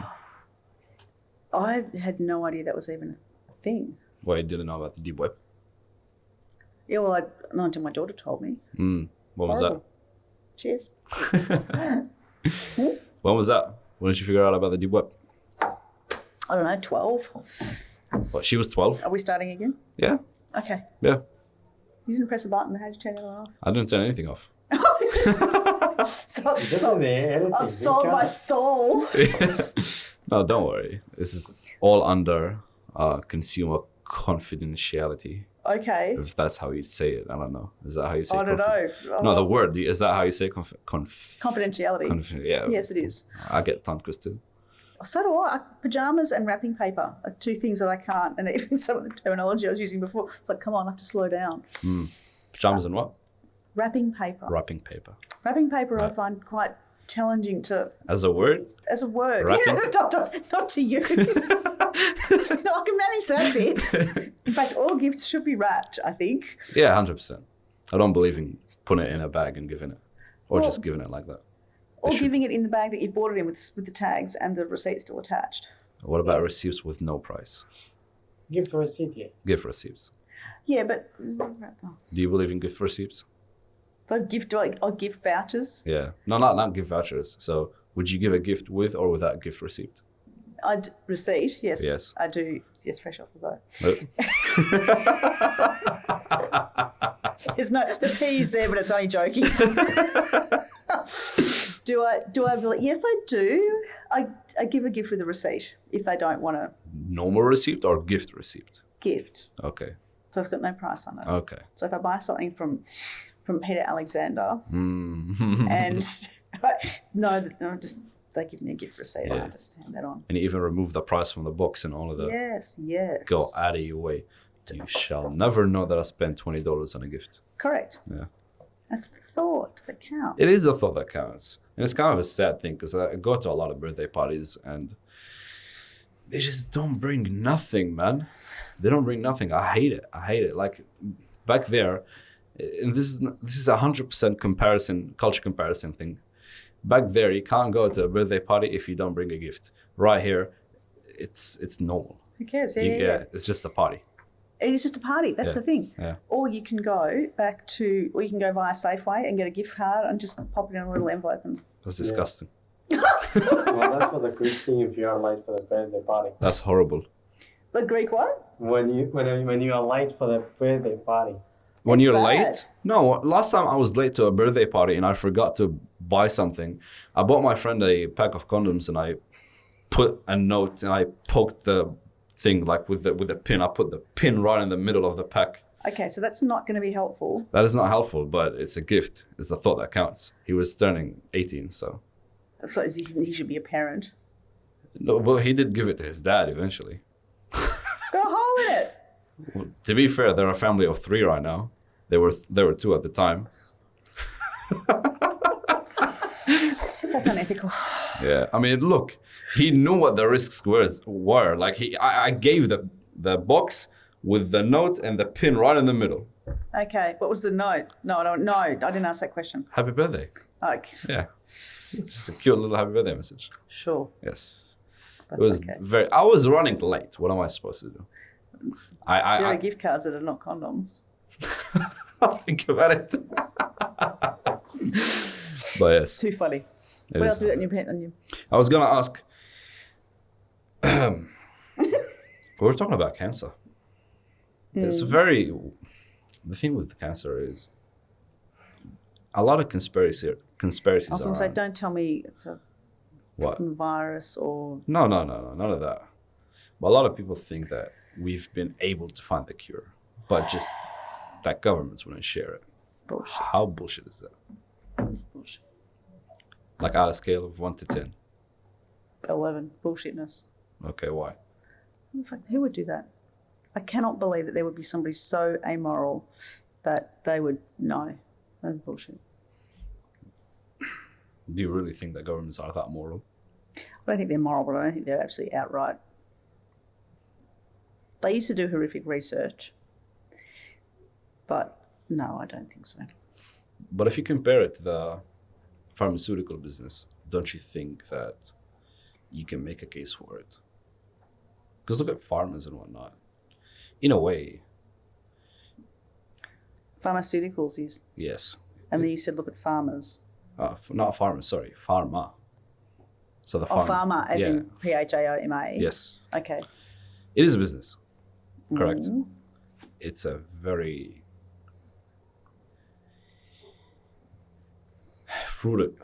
fruitful business. You can make a lot of money out of it. Mm. Wouldn't it make more sense if you gave medications to people that get them hooked rather than cure them? Oh, yeah, no. And then it's a question of how moral can you be to not do that or do that. And at some stages, these people at these powers, at these positions can be very dismoral. Immoral. Immoral. No. Really? No. You believe in wellness in people? You rather see the positives? You're more optimistic about it? I just think it's too big. I think the industry as a whole is too big for people to hide in it and do that kind of stuff. Pharmaceuticals? Yeah, I think if you were just only giving someone a product that was going to get them hooked, But that's instead what of doing any good. But that's what drugs are. That's what paracetamol is. That's what amoxicillin is. It's essentially just drugs. That's what Yeah, we're not going to get hooked on amoxicillin. you could. How? It's got addictive. Amoxicillin? Oh yeah. No. Why not? No. You could get hooked on it. My grandma was hooked on it. Amoxicillin? Yes. Yes. It's not even just the drug itself. It was a psychological thing for her. Like she believed 100% that she could not survive a day without her dose of medications. She was an old lady. But amoxicillin is like it's an antibiotic. Yeah. Yeah. So it's more psychological than biological. But no pharmaceutical company can stop that. No. That's not Yeah. a thing. Yeah, but you could talk about something like paracetamol and you can make a case for it. Get going. Go and just pick up. Yeah, well, No, go ahead. Do what, sorry? You can make a case for paracetamol. You can make a case for cough syrup. Because cough syrup is cough essentially syrup's got pseudoephedrine stuff in Yeah. it. it's just codeine. It's not codeine in cough syrup. It is. No. What is it then? Pseudoephedrine is in some, which is like it's supposed to make you drowsy. It can have the opposite effect on some children, which is what I discovered when I gave some to my daughter on a flight to try and relax her, and it just went charts. But it does have codeine, doesn't it? You can't get codeine without a prescription. Anything that's got codeine in it, you have to have a script to get over the counter. To get from a pharmacist, you can't just. You used to be able to buy Panadine just off the shelf, and you can't now. You need a script for anything that's got codeine in it. So if you're getting cough syrup that's got codeine in it, which is It's probably prescribed. it would be prescribed. But do you still see the need for it? To be For- there. Codeine to be in cough syrup. Like, is it needed? In a cough syrup? Yeah. If you're in pain, it does. Mm. Yeah. Is that true? Can you not get it off the shelf? Codeine, you can't get codeine off the Really? shelf. Anything that's got codeine in it, you're going to get a script for. Did they ban it or is it always like that? No, it's changed. Oh, when did they change You it? used to be able to get, I can't remember how many milligrams it was of codeine in, because you used to be able to get Panadine, but Panadine Fort was on prescription because it had an extra dose of Panadine, it had codeine in it, and there was Panadine with a lower dose of codeine that was available. but I can't remember because you can become addicted to it because it's like an opiate. It's like morphine, codeine. It's like a subset. What about hospitals then? When we come to think about it as a business, can it be corrupt? Corrupt in the sense that, think about it like this: if you have a restaurant and your restaurant is counting on two things to make profit, correct? You count on walk-ins and you count on reservation. Which one is more profitable for you? Is it walk-ins or reservations? Reservations. I don't know. As a restaurant, you'd like to count on reservations more than walk-ins because they're more reliable. Okay. Yep. If you compare that to a hospital, wouldn't you rather have people in the hospital as reservations based, say, for example, people that are there constantly rather than people who walk in randomly to make money off of them more? And so the more beds you have, the more people that are in the beds, the more money you make. It depends whether you're a private or a public system. Like if you're a public system, it just runs on. Like your people are there regardless. No, you want people at home healthy. You'd want them at home healthy, but does it happen always? Like, to what extent can you trust what they are injecting you with in these hospitals to cure you enough, but not enough for you to leave and not come back? I don't think that's a thing. You don't think that's the thing? No. So they just try their best to help you out. Within the scope of their knowledge, because it comes down to individuals again. You can't, like, hospital's not a robot. Like, they're not making decisions that are programmed into them. They're making decisions based on their own information. So the doctors and the nurses and the clinicians that are looking after patients have to work based on their information. I don't think anyone's out to keep anyone in hospital for longer. I genuinely don't. Is the majority of hospitals in Australia public? I don't know. Are the majority public? Yeah, can you search that up? Man, you're like the seer of all things. I would imagine that there would be more public than private, yeah. But the sizes are different though. So like Peter Max Public Hospital, but some public hospitals will take private patients as well. So the Austin's a public hospital that will take private patients as well. So it's not as clear cut as that. Yeah, but if we have more public hospitals than private hospitals, having a private hospital would be a struggle in this country. They get funding as well. As good as the public hospitals? They charge their patients. It's mostly elective. If you've got elective surgery and having babies electively, like I could walk down the hill and go to the Mercy and have a baby, I could go to Francis Perry and have a baby there, but I'd be paying. I pay for the service. I prefer, I trust the public health system.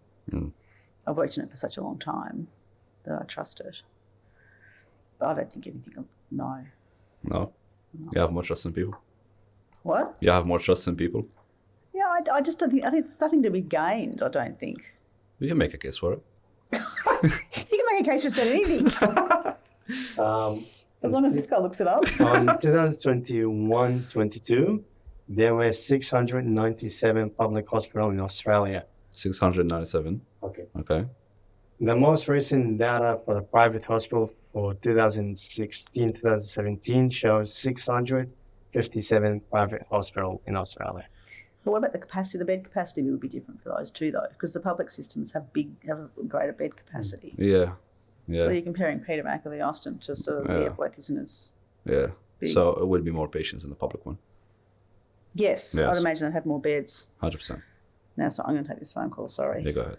The thing is, you'll never know, until you have children yourself, you'll never know how much your parents loved you and put up with all the shit. Really? Yes, really. Changes everything. Clue. Huh? Having children changes everything. Oh, yes. Yes. Well, but for some people, they didn't even have that. I know. Some people, they didn't have the love of their parents. They never felt it. I know. And they struggle with loving their kids sometimes, if they have any. Because they don't know what it feels like. Yeah. I know a few people that had cases in their lives where they had a missing parent, right? They just were absent in their lives. And it's so bizarre how much effect something like that can have on someone. It could literally make or break your whole life. It affects one decision, and the decision affects another one, and that one affects another one, and it's like a whole domino effect, and it could crumble your whole. It could stop your whole progression as a person, as a human being. The way you think, the way you talk to other people, the way what you do in life. Your career, your choices, who you decide to be with, and it's not your fault. It's out of your hands. You were dealt a bad hand. I think every experience shapes us, good or bad. And even sometimes when we think we've had a good experience and everything's been great, it might be friends that upset us, or it might be something else that triggers us and sends us down a path that maybe isn't ideal. And I've seen people who have not had ideal parents, and they're extraordinary human beings. Yeah. And sometimes I wonder how on earth, but it shapes us. Yeah. And it definitely does inform our decision making. But there are certainly no hard and fast rules. No, it's not something to stick by and make it your whole character. It's not something to sit on and dwell for the rest of your life. I've seen some people like that. They make it the whole thing. They make it their whole character. It's like, oh, my dad didn't love me, my mom didn't love me, and now I'm like this, and that's just what I'm going to blame it on for the rest of my life. But you're aware of it. You know about it. So it's, at this point, it's kind of your duty to do something about it. Especially if you're someone that's 15, 17, 18, 19. The older you get, the more mature you get. So the older you get, the more responsibility falls on you to get yourself out of that situation. The younger, arguably, the less control you have, obviously. But the older you get, the more conscious you get about it. The more it becomes your mission to make do with what you have. At some stage you become an adult, and you have to work out what kind of adult you want to be. Doesn't matter what upbringing you had, that's not changeable. You can't fix that, and you're not responsible for that either. But then making the decision about what you can be responsible for and how you want to be as a human, as an adult, is your own decision. No, I agree. You can't change what someone else's choices were, and it wouldn't matter what person was in that situation with those parents, it would have been the same outcome. As a mother, how often do you try to control your daughter's behaviors and actions? Oof. Was that on your sheet? How often do I try to control it? Oof.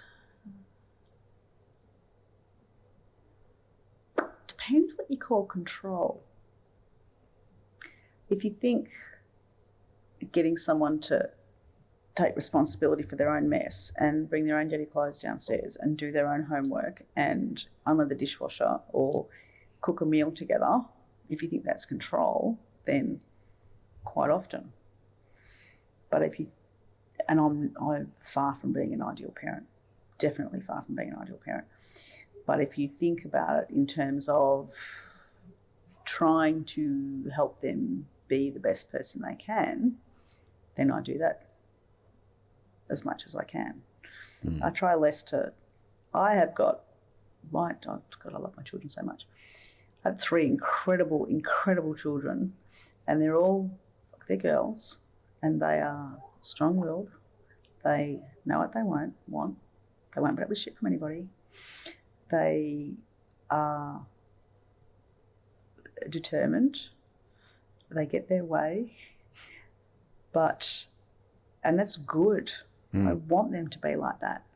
But I also want them to be compassionate, to be educated, to work out where their passions are and use that.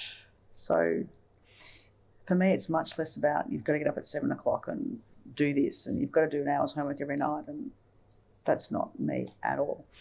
But it's about, what are your responsibilities? Let's just meet your responsibilities and then you can go and have fun. And I'm very bad at sticking to that, actually. So if I say, your responsibilities are that you've got X, Y, and Z due because that's your commitment, and being educated is a privilege because people in other parts of the world have to fight to be educated, especially women. So make use of your privilege and please be educated. And that doesn't always work. And then I say, you're not going out until you've done your homework, and then they don't do their homework and then I let them go out. So I'm very inconsistent. But I think people should manage their responsibilities and then they can go and do whatever they like. That's my philosophy with parenting. It's not about dictatorial, behaviour-driven stuff. It's about doing the right thing. Just don't be a dick. Just don't be a dick. Just do the right thing. Some people, it's a struggle. For a lot of people, it's a struggle. It's just, thank you. That's right. Just the rest of that's fine. Oh, okay. Okay, sure. Yeah, I think for most people, they Can I find go it on a bit to of this a... one? Yeah, thanks. Can you find it? Can you find it? There it is. I've forgotten his name. What's his name? Bless him. Mejd. Who? Mejd. Mejd. Yeah. How do I spell that? M-A-J-D. M-A-J... M-A-J-D. Yeah. Mejd. Yeah. What a great name. It means glory. Really? Yeah. That's cool. Glory. Have you known him for a long time? I've known him when I was in Jordan. Well, I didn't know him when I was in Jordan, actually. I've known him when I came here. Mm-hmm. We were in like close proximity where we live, with the community, and so I got to meet him. Mm-hmm. And yeah, he's a pretty cool guy. He's pretty good. Yeah, he's fabulous. Yeah. But it turns out that we were in a couple of photos from our time in the Middle East, but we didn't know each other. Like, really? Yeah. We shared a frame together, but we didn't know about it. That's so cool. Yeah, everyone over there in the Middle East, as an Iraqi, is pretty much a refugee, and they all like curl up in the same activities. So we were part of the same football team, if you may. Yeah, but we just didn't know about it. That's too cool. That is too cool. And then we came here when we were scrolling through the photos, and I was like, "Oh, that's you." And he goes, "Yeah, that is me." And he goes, "Well, that's you." And I go, "Oh, yeah, that is me." We're like 3 people apart. Just kidding. That's so cool. Yeah, it's insane. So do your families know each other though? Yeah. Yeah, okay. He's pretty close. So, but actually, Fadi was friends with him first. That's how I met him. Oh, okay. Yeah, I don't know how they met though. Okay. Because Fadi's got a thing to introduce me to every single person he knows. I don't know how, but I always got sucked into what he does. Oh. Don't ask me how. I don't know how. But you were doing this together first, weren't you? With this? Yeah. No, I started the whole thing and then I got them into it. Oh, yeah, yes. Thank you. But I don't know how. He's got the, oh, I guess you're fired. Who's employing who? Or is it a team effort? That's too funny. I don't know what to think of that, actually. Getting sucked into my older brother's activities just because. I don't know how it happens. I don't know why. It easy happens in families, though. I've been saying Fadi, it's Fadi. Fadi. Or like, the proper way to say it is Fadi. Or Fadi. Yes. Why doesn't... Well, because like it's like my name. My name is Fidel in English, but it's not really in Arabic. It's a different whole pronunciation, which I'm not going to say. Oh, okay. Sure. Is that bad? It's not bad, but like now people are just going to start calling me that. Because when I start saying it to people, because even on like my citizenship is spelled differently. Because in Iraq, they go with what they hear, not with what they think, like is the proper way. Oh. So my name is obviously after Castro, Fidel Castro. Fidel Castro. But the way he spells it is Fidel. The way I spell it is, I'll tell you about it. My parents call me in Arabic Fidel. Fidel. That's just how that's how they called Fidel Castro in Arabic. Fidel Castro. That's what's his name. Gotcha. And so Fidel in Arabic is Fidel. So when I went to register my name, they put Fedl in Iraq, right? And that's what I went with, all right? When I came here, it was that. And so when I was reading it, I was like, people are going to read that wrong. They're just going to read it something like Fidel or whatever, and which happened, obviously. And the whole Fidel joke about, my name in high school was a terrible one. Okay, and the whole infidelity joke as well. Oh, oh yeah, it's a whole lot of things to play around with. Kids are awful. They are awful, but it was funny. Kids are horrific. It's not funny at the time. It was all right at the time. Like sometimes, the people come up with it and they say it after like 5 or 6 times, it becomes a little bit more boring than It does funny. get tedious. But did you go to an Australian school or an Arabic school? No, I went to Iraqi or Jordanian and Australian. So I went to year 7 up until year 7 in Iraq. I did year 7 and 8 in Jordan. Year 8 and 9 in Jordan. Yeah. And then I came here and they told me you can do year 11 straight away because of my age. And I said no. Yeah, okay. And so I just did year 10 halfway through. And so I started fresh for year 11 and 12. Yeah, okay. which I didn't completely care about because I didn't know what the hell I want to do. And so I just walked into chemistry, and my teacher said that you need to drop out because you're going to drop the average of the class. What the fuck is wrong with that? No, that's just, I hear the word, but no. Lovely teacher, but that was such a dreadful thing to say. That's a rejectful thing to say. Is that what you said? No, dreadful thing. It's a dreadful. It's horrible. Horrible, yeah. Made me feel like absolute shit. Yeah, would have. But to be fair, I didn't do much in the class. And so she was saying it for the benefit of the class with acknowledging that I am not really going to perform. But that was being said heading into year 12. And so I still wasn't, like... No, that's shit. That is shit, yeah. Which, however way you want to put it, even though she was a great person. And at the end of the year, she did write us letters and her letter to me was very beautiful. So this on the side, beautiful person. That on the table, beautiful person with a hiccup. Well, that's shit behaviour. That's terrible. Yeah. No. So what did you do instead of chemistry? Nothing. I stayed. So you didn't leave? No. She told me, she was like, you're going to drop the average of the class. And I was like, so be it. I walked into the exam. I finished my exam in about 15 minutes, and everyone looked at me and they thought, there is no way you solved everything in 15 minutes. And I said, correct, there is no way, because I didn't. So you didn't pass chemistry? I got a 20. Okay. Which was... I don't know how they work, the study scores. They still confuse me. I didn't get a 20, hold on. I got a 17. 17 out of 30. Okay. Yeah, so for me, it was enough to apply to what I wanted, which was Bachelor of Biomedical Science. Oh. Yes. You're doing Bachelor of Biomed at RMIT? I dropped out. So you really didn't need to do chemistry at all? No, I didn't need it. At the end, like, I walked into RMIT, and 2 years into my Bachelor of Biomedical Science, I knew that this is not for me. It's not for many people. It's not for many people. Take that out of here. Oh, yeah. No, because you don't get a distinct career at the end of it. I think that's why a lot of people like medical radiations, because they get a career at the end of it. It wasn't for me. It wasn't satisfying, so I switched. Yeah. What are you doing now? Psychology. Ah, that kind of fits better. Okay, Yeah. That makes sense. That makes a lot more sense. That does make a lot more sense. So yes, it is Bachelor of Applied Science. So you're doing psychology at RMIT? Yeah. Psychology is part of our discipline cohort. Yes. Oh. Yeah, I know about that. If I only had one of my subjects that we got swapped out. I don't know what happened. Yeah, ESC 1409. You got to give me the name. Introduction into Psychology. No, health psychology. Health psychology, yeah, they probably got that one. And we got Indigenous health and well-being. Oh, Indigenous health and diversity. Yes, we got that instead of Introduction to Psychology. Oh. And they got Introduction to Psychology for No, some reason. They got one out of us. They pulled it out, they gave it to them, Radiology, and they gave us that.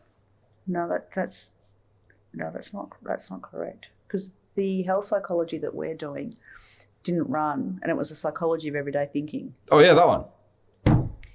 So Yes. the third years had to do that back in the old, because the person who was supposed to run health psychology did not. And so to get health psychology up and running, we had to work with the psych department to start. So they developed the course brand new for our guys. But the psychology of everyday thinking is just like, the health psychology is relevant for us because it's health psychology, it's patients and stuff. But we weren't able to do it as psychology students because I failed that. And I wanted to do it next year. And they said that we're not running it for... Oh, the psychology of students. everyday thinking. Okay, so they only ran that for us because we didn't have our proper one, because the health psychology one is what we're accredited for. Okay, yeah. But because they didn't run it the year before, they had to run the psychology of everyday thinking. But I thought it was just like a general course that always ran. No. I think it was very specific for So psychology. Layla Karimi she was your program manager. Who's now your assistant associate dean. Yes. Your program manager. Yeah. Oh, the guy. I think I have Nikos right now. Nikos. Yeah. He's very beautiful. He is great person. He is lovely and he's clever. Yes. And he's generous with his time and... I tried to have him right here. Oh, and he said no? Oh, he didn't say no. I don't think he opened it because I sent it from a non-student email. Oh. So when I see him next time, I'll organize a meeting with him, a Google meeting, and I'll try to bring him here. Yeah. It's very fun to talk to. He's very chill. He's always very open-minded about everything and the way that he directs things. Because I was at a time where I was pretty lost with everything with the course, and I talked to him, and he made it sound very easy. And yeah. And is it? Well, if you found it, it can't have been that easy. No, not the thing, not like what I was going through. Because I failed 1 or 2 subjects and I was like in a turmoil and I was like, well, what do I do now? And he goes, okay, well, relax. We'll figure out a way around it. And we did. I got credit from... Biomed stuff? Yes. Yeah, okay. But he's very, He would be good in that. I mean, that's what the program manager does. That's what... Yeah, so he and I are the same. Yeah. And it's nice to be in that position where you can, because some people do freak out. Or if they fail one subject, they think they've got to start all over again. It's like, no, there's something you can do. Just stay connected. He's good value. Well, to be fair, in my first year of biomedical science, I got my results and I immediately contacted RMIT support. Oh. Because I remember getting my results for my first year. And it was my first year in uni. And I called them and I looked at my results and they were horrible. And I called them and I was like, is it normal that you fail 6 out of 8 possible subjects? And people on the phone didn't know what to say to me. I didn't know. They were silent for a quick minute and they were like, oh, it's okay. Things like these happen, stuff like these happen. I was like, no, it doesn't. Don't lie to me. Don't lie to me. And that's when I knew that I need to drop out. But did I drop out? Hell no. I did it for another year because I'm resilient like that. And I go through that. And I said, if you're going to put me in hell, I'm going to climb right back. Okay. And I did it again. And I enrolled in the same subjects that I failed. And guess what? I failed them again. And that's what I knew I needed to drop out. It's quite the story. That is quite... Really? Yes. All the same ones? Yeah. You failed all of them? No, I managed to pass 1 more or 2 more. Oh, no. You're not interested enough to be there. No. Nah. No. I can't believe it took you 2 years to work that out. It took me 2 years to admit how much of a miserable thing that I was going through. Oh. Yeah. Yeah, you think it's going to get better, but if you're not interested, that's too funny. Yeah, 2 years and I was like, I'm not doing this to myself anymore. No. Yeah, because I remember I rocked up to one of my lectorials one time, one of my labs. I rocked up to one of my labs and it was towards the end of the year. And I was queuing outside because how you queue in the Bandura campus and people just had their papers and whatnot. And I got very scared. I shot myself because I was like, what is this for? And they go, well, this is our pre-lab reports. I was like, there's a pre-lab report? And they were like, yes, you don't know about that. I was like, funny you asked that. Where do I get that from? And they go, they handed us a book at the start of the year. And I go, they handed us a book at the start of the year? And I walked in, I queued up and the lecturer that was there, she was like, all right, where's your lab report? And I was like, oh, I forgot it at home. And she's like, all right, well, I'll tear a sheet of paper for you to do it for a good 5 minutes and then I'll put you in. I was like, okay, I'll just do it outside. I took it, I sat in the middle of the Bandura campus, I contemplated life, I cried for 5 minutes and I realized that I'm dropping out. So I walked back home. Good. That was a good decision. That was rough though. Yeah, very, very rough, but no one knew that I was crying. I was having a mental breakdown in the middle of the campus. But that was when I decided that this is not for me. No. Yeah. And the worst bit of that would be getting there and everybody had stuff that you didn't. You're like, yes. What is that? I felt so out of place. Yeah. So out of place. Yes. And even when I used to walk into the labs and whatnot, and they used to run the experiments, it was fun. I knew what was happening, and I could the superficial things like, okay, check the patient's name, the blood. I used to be good at that, the best. I could pick up on it, no problem. But my heart wasn't in it. And so I was like, I'm not going to do this for 30, 40 years. There's no point. I'll probably do more damage than good. To yourself more than anybody else. Probably, even for other people. I know. Someone who's not passionate about something like that, and you're dealing with blood and essentially the outcomes of a person's health and whatnot, you can stuff it up easy and you can, diagnose someone with lung cancer and all they have is that's an extreme, but that's not nice. That is not nice, no. So now I'm doing psychology and I'm happy about it. Yeah, psychology is, I must admit, I went and had a look a couple of years ago about doing psychology again. It would take me 6 years and I thought, no, it's not for me. No, probably not. I'll finish next year. It's a bit shorter now. Do you do placement? Do you do placement? In the 3rd or 4th year. Okay. Yeah. I've had a rough couple of semesters now, so we'll see where that takes us. Because with this happening, coming to life, yeah. But we'll see where it goes. My heart is still in it. Am I gonna work with it? We'll see. I did it because I like it. Yeah, good. Yeah. That's why you should do anything. Yeah, I didn't do it. I was like, okay, am I gonna get a job out of this? Maybe, maybe not. Do I care if I get a job? Maybe, maybe not. Am I gonna do it? Yes. I'm interested. Yeah, and no information's ever wasted. Like, learning is always valuable. Do you think learning from university is as valuable right now as learning from the internet? Oh, learning from what, sorry? Internet. The internet, something like books. What value is university adding right now apart from providing the certificate?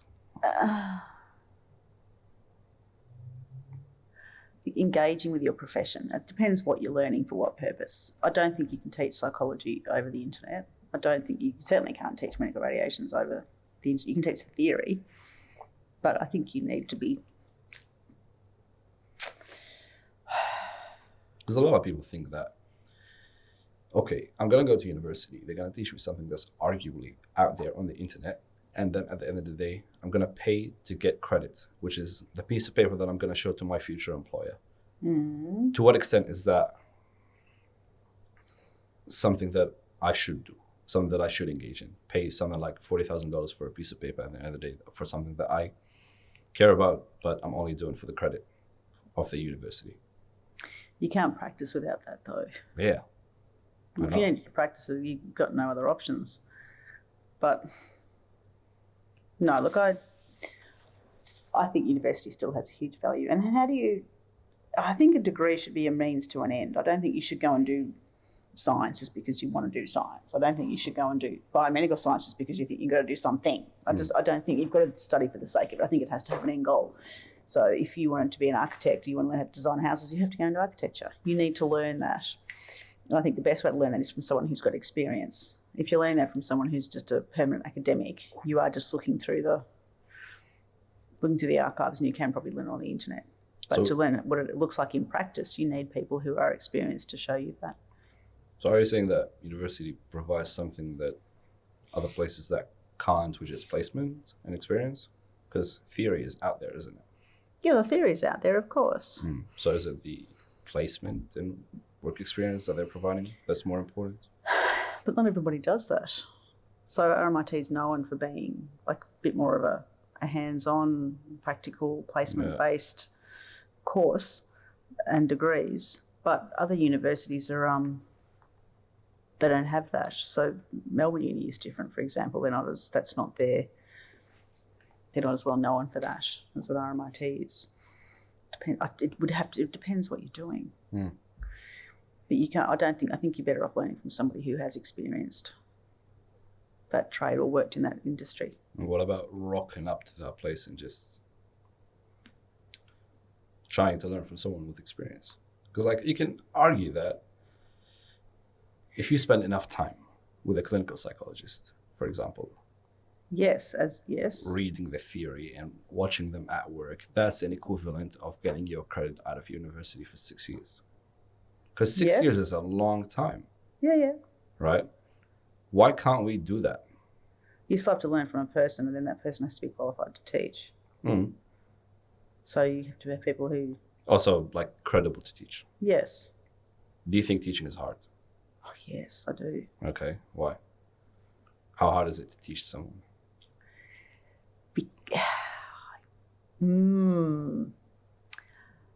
How hard? Oh, the lazy answer is it depends on who you're teaching. But if I'm teaching someone who's engaged and interested, that's easy. But I might have two people engaged and interested. You two might be wanting to learn about radiation therapy together, but you will have a totally different mindset or a thought process to what you will. So your way of learning is different. And there are people who need to understand little nuances to make things stick that other people don't need. They can make those connections themselves, but in some people I have to show them the connections. Some people can easily learn a concept, or you can get them to do something and they can easily understand, but other people don't. So if you want to teach somebody, it's much easier one-on-one and it's quicker one-on-one. If you're teaching a whole classroom, you have to be conscious of what, and I can tell now who's if I'm teaching a class of 15 students and they're all sitting in front of their computers and I ask a question, or someone will go to speak and I'm just, wait a second, because I know just have the demeanour, like I know you've got it, because I know you're going to give me the right answer. But then someone else, it's sort of almost intuitive. But you need to be able to, it is difficult to teach because then you've got to find out what they don't know. So when it's direct application to practice, I'm teaching them something that's a direct application to practice. So this is why we do this is what the number is that you'll get, and this is why it's important. They have to know a whole lot of steps in that process to know what to do and what to do if it goes wrong. But then I need to make sure that every single one of them understands that so they can go back and troubleshoot. And I keep saying to them, don't push a button. I don't want you to push a button. I want you to understand why you're pushing the button, what you're getting out of that. So for me, it's a little bit, it's not cut and dry. I'm not teaching them a maths equation I have to memorise. They're learning a craft. I feel quite. No. For a while, I wanted to be a lecturer at university as well. So hearing you talk about this kind of reignited that flame in my heart. And That's so cool. I want you to shut it down real quick and tell me what's the worst thing about being a lecturer. Because now it sounds all sweet and dandy. It really isn't. In the classroom, it's fantastic. Like I rock up, I'm tired on the weekend, or like Thursdays at the moment are our busy days, and I want to teach the first years. So I teach the first years. I do the majority of their class. I still teach into the second and third years. Why do you want to teach the first years? Because that's when the information, that's when it has to stick. It's got to be right. It's got to be good. It takes investment. They don't know anything. Because they're excited and somewhat stupid. No, I have to know less, but they're I have to know. No, I don't have to know less. They deserve absolutely all of me that I can give them.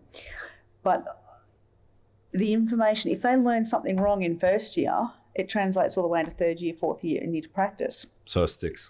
So the good stuff needs to stick in first year. The bad thing is admin.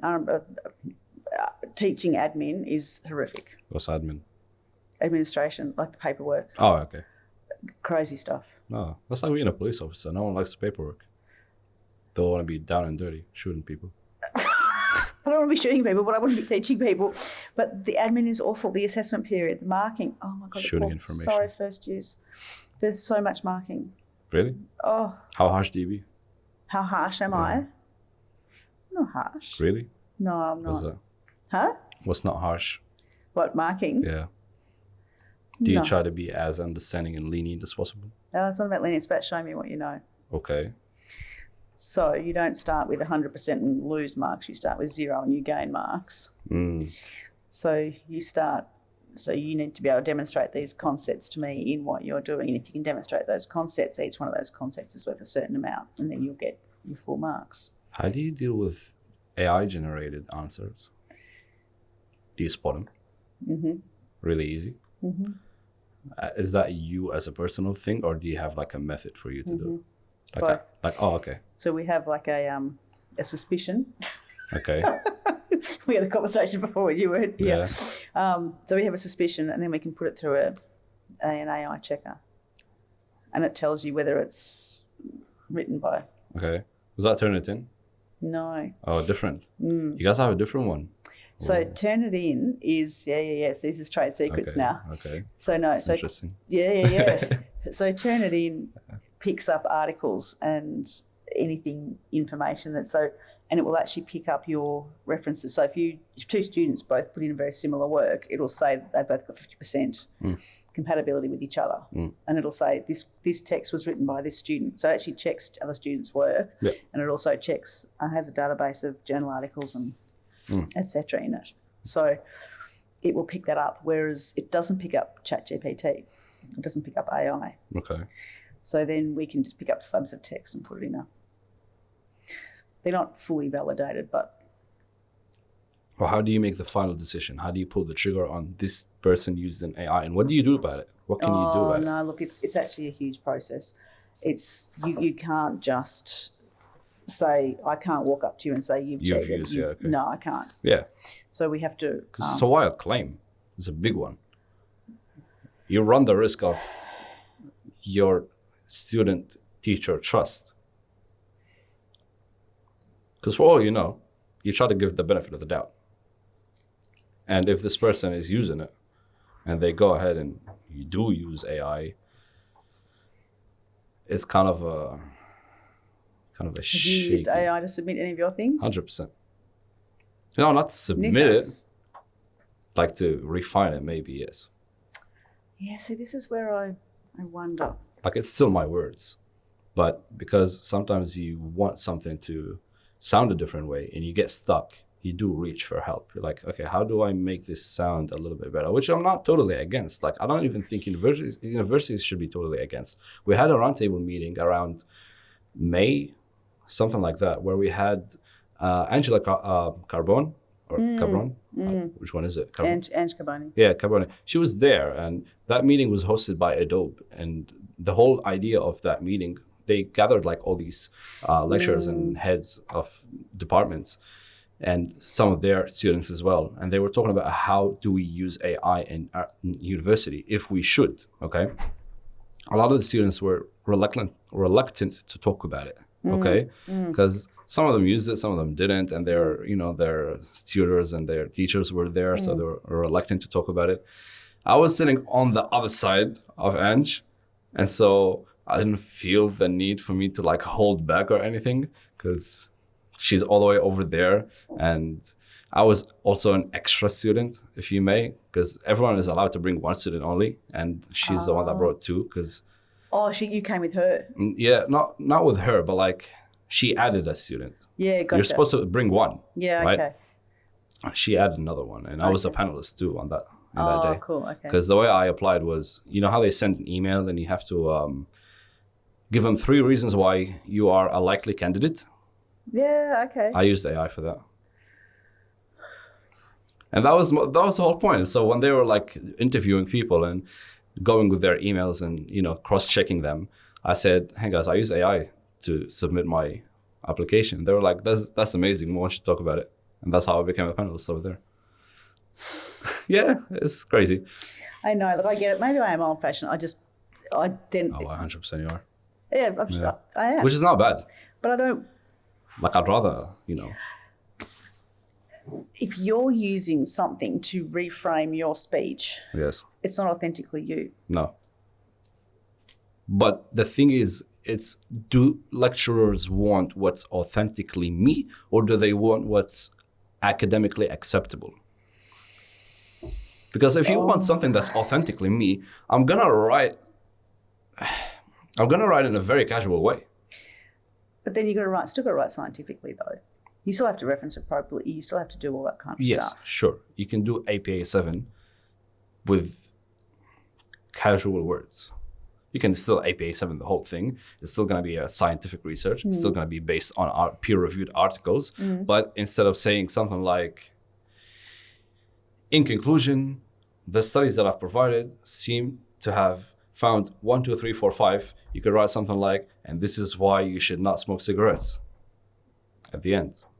You know, and you can be very casual about it. But universities weren't like that. Some people would mark it down. And that's something that I always wondered in my head. Like, when I write, I want to write something that the lecturer could read and know immediately that that's me. But that's just not possible.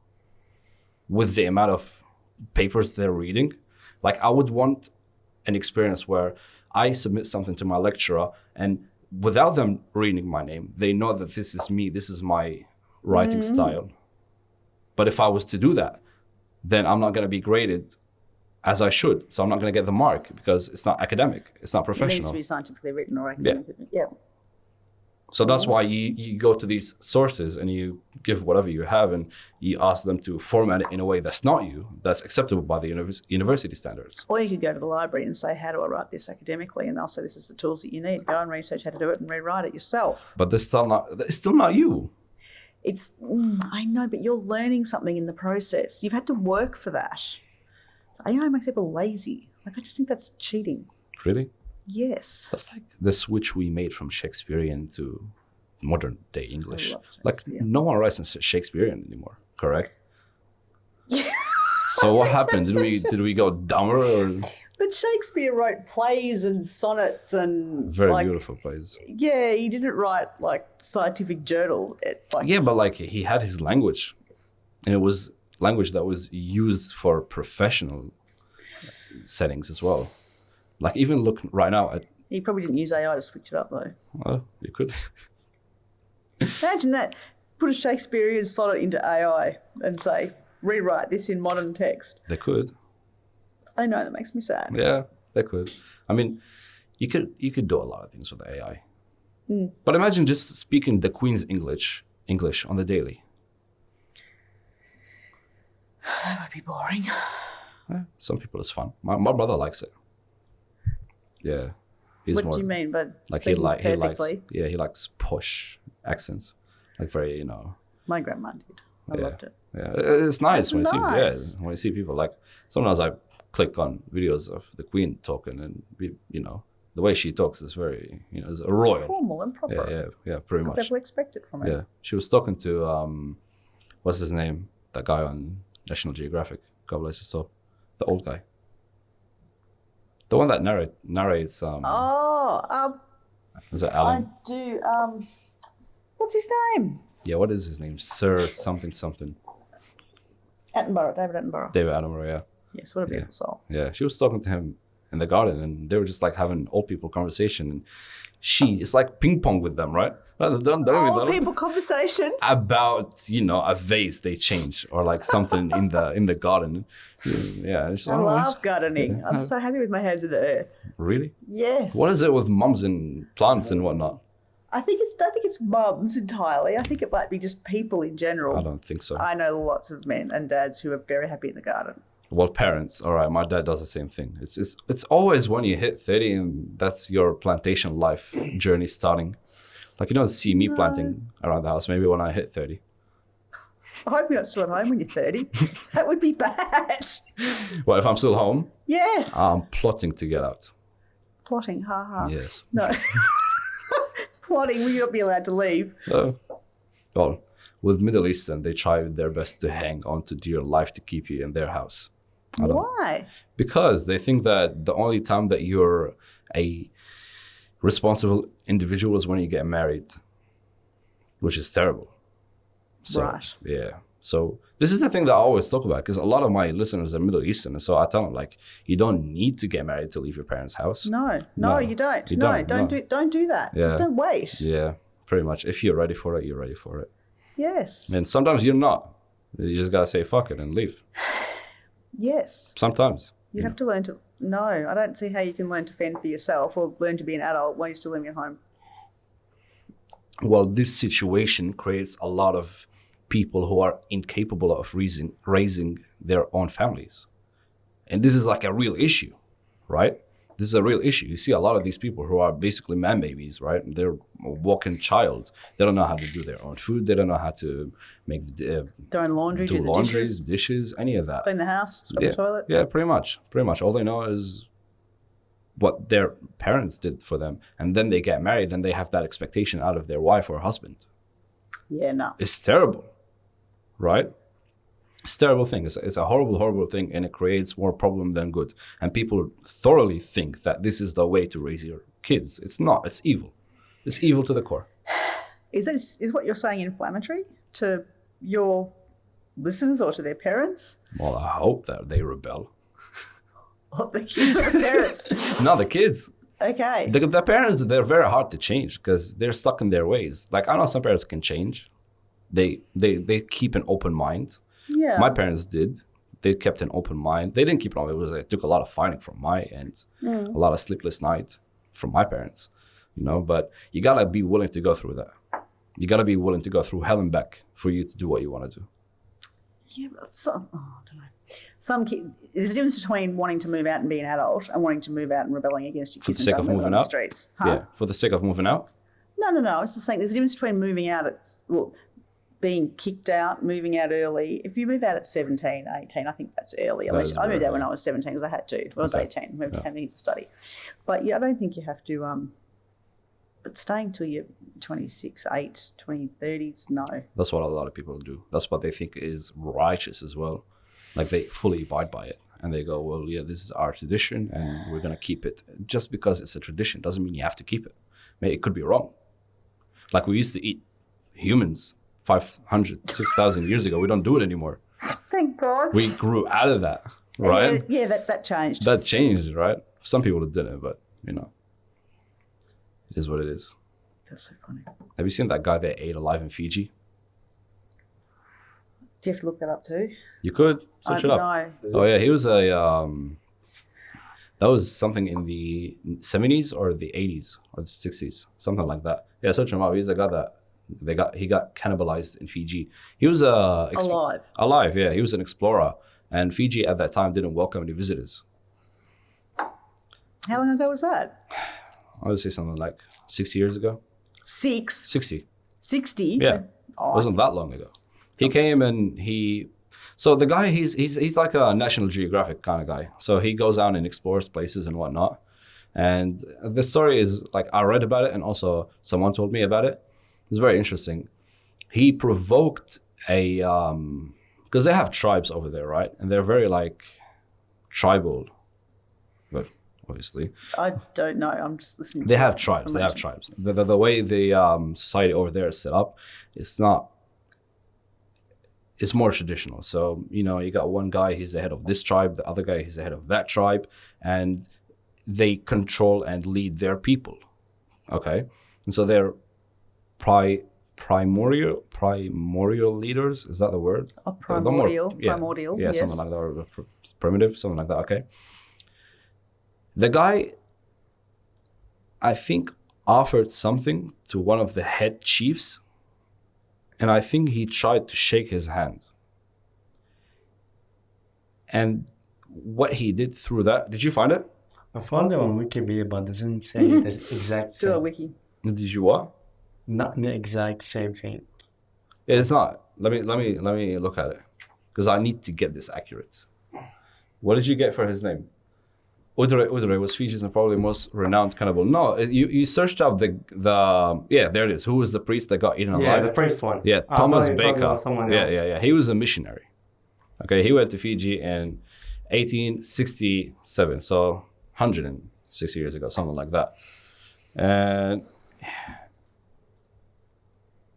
let's see, what did he exactly do? He did something that was a big fuck up. Thomas Baker, I believe he came from here. Okay. Thomas Baker was a self-made man who made a fortune out of photographic manufacture in Australia. He gave his wealth to medieval. Okay, what did he do? He was known as the only missionary archipelago. Yeah, for good reasons. Yeah, his last mission. There it is. Baker was killed along 7 Fijian Christian workers. The Fijians who were cannibalized with Baker were blah, blah, blah, blah, blah. These are the names of the people. I'm not going to mention the names of the people. Oh, he touched the chief's head. That's what he did. There it is. Presented a comb. So he presented a comb as a gift and attempted to persuade him to convert to Christianity. When the chief refused, Baker decided to take his comb back, touching the chief's head as he did so, which was taken as a threat and offense in Fijian customs. In pursuing revenge, a chief of Naitasiri gave a wild tooth to the clan to seal the plot to kill the party, and for the body of Thomas Baker to be cannibalized and distributed in the old traditional village of Nadrau. That's the place. They didn't eat him alive though. No, they said they ate him alive, but apparently not. But yeah, he basically touched his head, and he took great offense. Okay. And that was like 100 years ago. Okay. So we didn't move. When was that? 1867. That's not far off from now. Oh, gross. Yeah, but I don't think they do that in Fiji anymore. No, I fucking hope not. They have great places to visit. I like Fiji. I went to Fiji for honeymoon. I liked it very much. It's very beautiful, yeah. It is nice. Do you have anything else on your list? No, I think we kind of steered off topic from what we were talking about, yeah? Yes. We were talking about... How much longer are we going to go for? It's 4:15. Oh, Lord. All right. That's pretty long. It's a bit, yeah. We'll finish up a little bit. Longer than we expected. Yep. It's all right. I don't really have any more questions. I actually have a lot more questions, but you're obviously bound by time. Yeah, well, my kids picked up my... Signal. No. My eldest picked up my youngest, so I don't need to. It's 4:15 now. No, she's already at dancing, so that's fine. It's already getting late anyway. Yeah, no, that's okay. If you wanted to keep going for another 20 minutes or so, we're happy to, unless you're done. Okay. I want to ask you about something that's really important. What do you think about the students' mental health right now? Oh, man, it's so rough. It's hard. What do I think about it? Oh, man, I think there's so much pressure on students. I think there is, I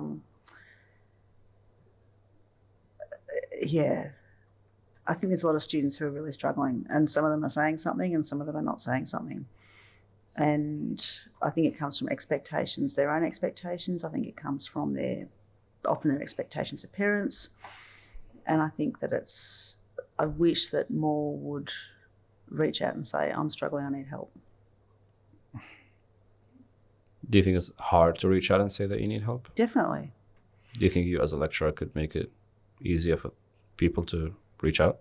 Yes, absolutely. And always, my students know that the door is always open. And it's actually often just a question of probing a little bit more sometimes. And that might just be something in an email. It's just like, hey, I can see this has been a bit challenging, or these are the support networks. Do you want to be put in touch with them? But yeah, it's not, I am always open. The school, RMIT has a lot of support networks available, but I think that people aren't aware of them. I think people go online for a lot of information and it's hidden behind a lot of things. I don't think it's easy to find. I don't think it's easy to find support for mental health. And often there's an email sent and there's not really anyone behind. You feel like you're not speaking to a person.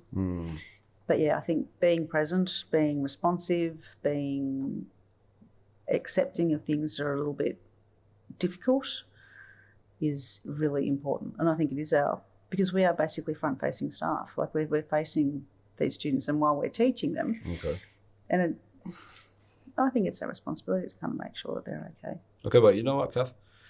For some people, they also think that it's kind of weird to send something like that to someone who you're supposed to be dealing on a professional basis with. But you can see that. Oh, a student sending it or a teacher? Yeah. Oh. Right? Yeah. So this is from a perspective of a student. Yeah, totally. I'm not like that. Like, as you can tell, we've only met now and we've been talking for like the past 2-3 hours about all sorts of things. But for some people, they think that it's just because you're limited to that professional context, you don't want to send something that's personal like that. No, you don't. And sometimes you don't want to send an email that just says, hey, look, I'm struggling.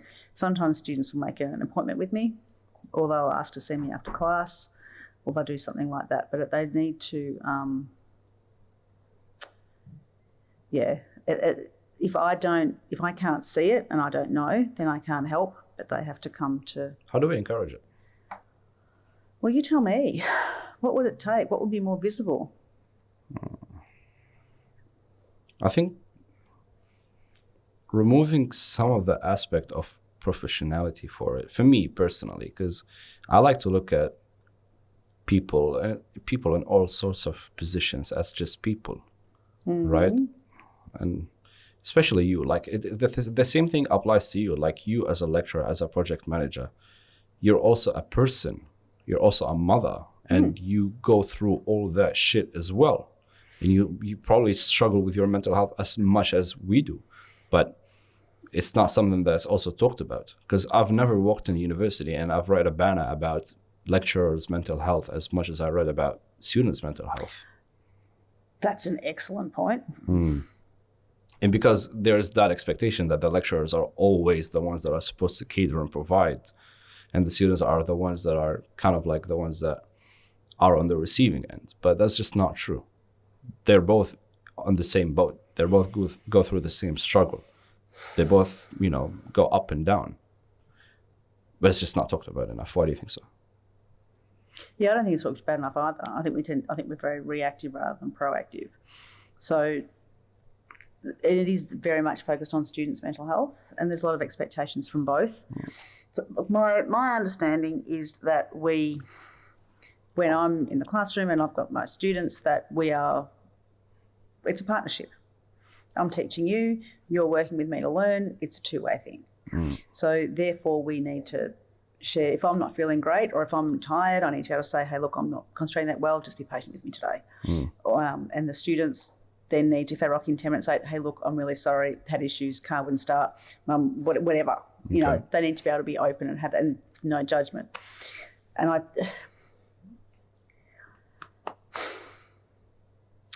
but there are I think there is, if you go looking for staff support, it's all reactive. It's, if you're really struggling, find this help. It doesn't go the other way. It doesn't go, we're organising a monthly lunch, we're going to have morning coffee here, we're organising a staff breakout session here. There's no activities that maintain a sense of well-being, and I think there needs to be more of that for students as well. So I think it needs to be proactive to stay well while you're juggling all the tough things, as much as it needs to be supportive when things go belly up. Do you know what I mean? Like just being reacting to someone who's been struggling for a long time and all of a sudden shit hits the fan. They need to. There are certainly support. Like I've got the urgent student support on my phone and the network there, but if we were a little bit more proactive, we would need that less. But I honestly, as far as, there are lots of banners out on there is a lot of, student support, seeking help, struggling, da-da-da-da. It would be nicer to see things like, I don't even know what would be a collaborative, fun thing to do out of Bundoora. Like, it's pretty, not flat, it's a quiet campus. It would be much nicer to have, I don't know, every month, a mini student festival or a mini meet and greet or a... What if we do a small little confession room? Confession room? Yes. Have you seen one of those, the Catholic confession rooms where you walk in to talk to a priest and they don't know who you are, you don't know who they Catholic, are? Yeah. You see, so you just put a room in there that's like a vent room, and two people walk in. One walks into a listening room, the other one walks into a talkative room, and wow, they just empty out whatever they have, and it's all confidential. They just vent it, and they could get advice, and it works the other way around as well. Could be a small little space in the universities that's just there. So but you would have to not know your student or your students' voices. Like you wouldn't. I know who my students' voices are. I know when they say hello and they're behind me who they are. You can put a voice filter. It works.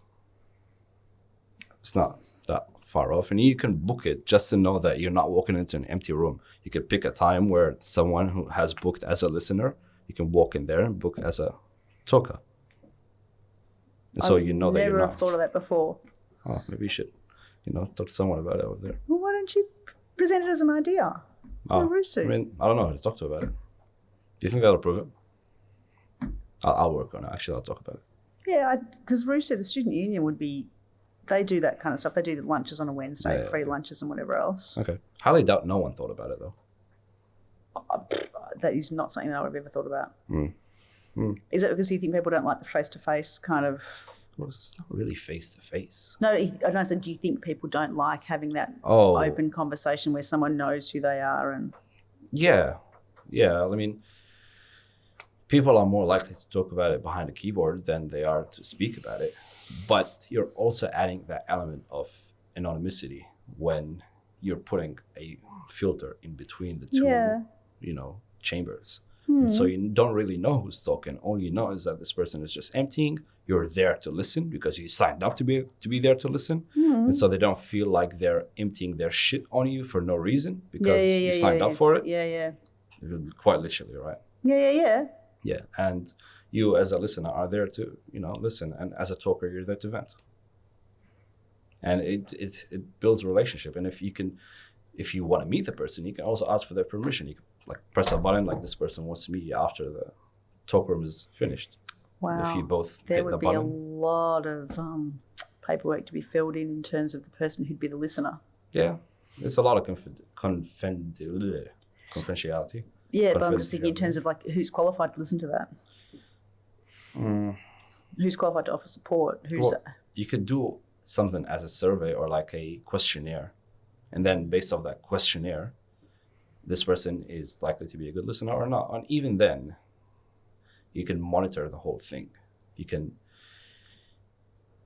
record it, and if something goes sideways, that's when you reach for the recordings and you see if this person was, say for example, encouraged for suicide, okay, and then you hold the person who is a listener accountable.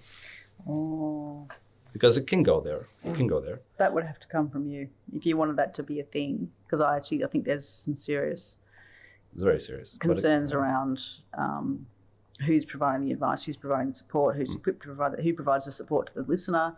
Like, it would be like, look at you as professionals, but I think when it's student to student or student to lecturer, it feels more personal and it brings them together more. but if they don't know who they are, then Well, it beats the hell out of hookup culture. it is really an issue. Student support just really is tough, and it needs to be more accessible. The first thing they could do is put more psychiatrists on, psychologists on, and offer more places, because students just wait for weeks to get someone to see somebody once they're referred to the service. 100%. Unfortunately. I'll ask you one more thing. Is there anything you would want to say to students or your daughters before we wrap this up? You could look at the camera and say, so if they were watching right now, something they would want to say to them. Oh my gosh. Students, children, young people, you're looking for an old person's insight. Yeah, I mean, most of the people that listen, they're young to this thing. If you're listening, if you're plus 30, what the hell are you doing? No, I'm just kidding. Thank you. What do I want to say? Be your best self. Make good choices. I always say make good choices. Make good choices. Know what you're good at. Don't waste time on things that you're not good at and don't enjoy, unless you really want to become good at it, and then practice hard.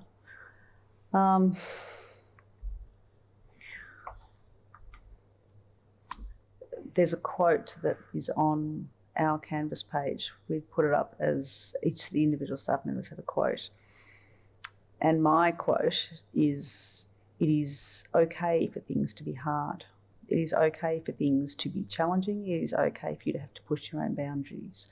It is okay to feel like you can't do something and then overcome that. It is good for us because it shows us what we are able to, be capable of, what we are able to achieve, given we don't always have an opportunity to find out what we're capable of, but when you're given the opportunity to push and to succeed, take it. Don't ever waste your time wondering. And say yes to stuff that matters. When you're scared and you're like, I'm not sure if that's right for me, just have a go. As long as you're safe, have a go. Don't keep things safe. Just think outside the box and create change. That is really the only thing I need to say. That was beautiful. Very well You said. just got to give it a red hot go. This is very genuine, deep from the heart. You're gonna give it a crack. Don't waste time. Don't waste time wondering. Yeah. Don't think, oh, I couldn't or I shouldn't have or I won't, and replace the word should with choose. Because you don't want to be a wannabe, or should have been, could have been. No, don't do that. Don't waste your time wondering. And don't watch someone else do something that you can do and you not do it just because someone else is already doing it. Just do stuff that is good. Use all of you. Find something that you can use all of your skills, your psychological, emotional, practical, physical skills. Use all of you and be kind. Be a good person. Please be a good person. I mean, after this, a whole lot of people will be good people. Hopefully. I hope. I hope so.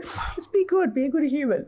With that being said, this is my outro for this. Thank you for Aksan. Thank you for Spectrum for providing the space that we're in today. Thank you, Kath, for being so generous with your time and being here. It's very beautiful. This person is a very good person. This person is a very beautiful person. I learned a lot, especially that this is the first time we met. I can't wait to see you again, maybe on campus. Yes. Probably. But until then, thank you guys for listening. Thank you guys for coming and take care. Thank you very much. Thank you for having me.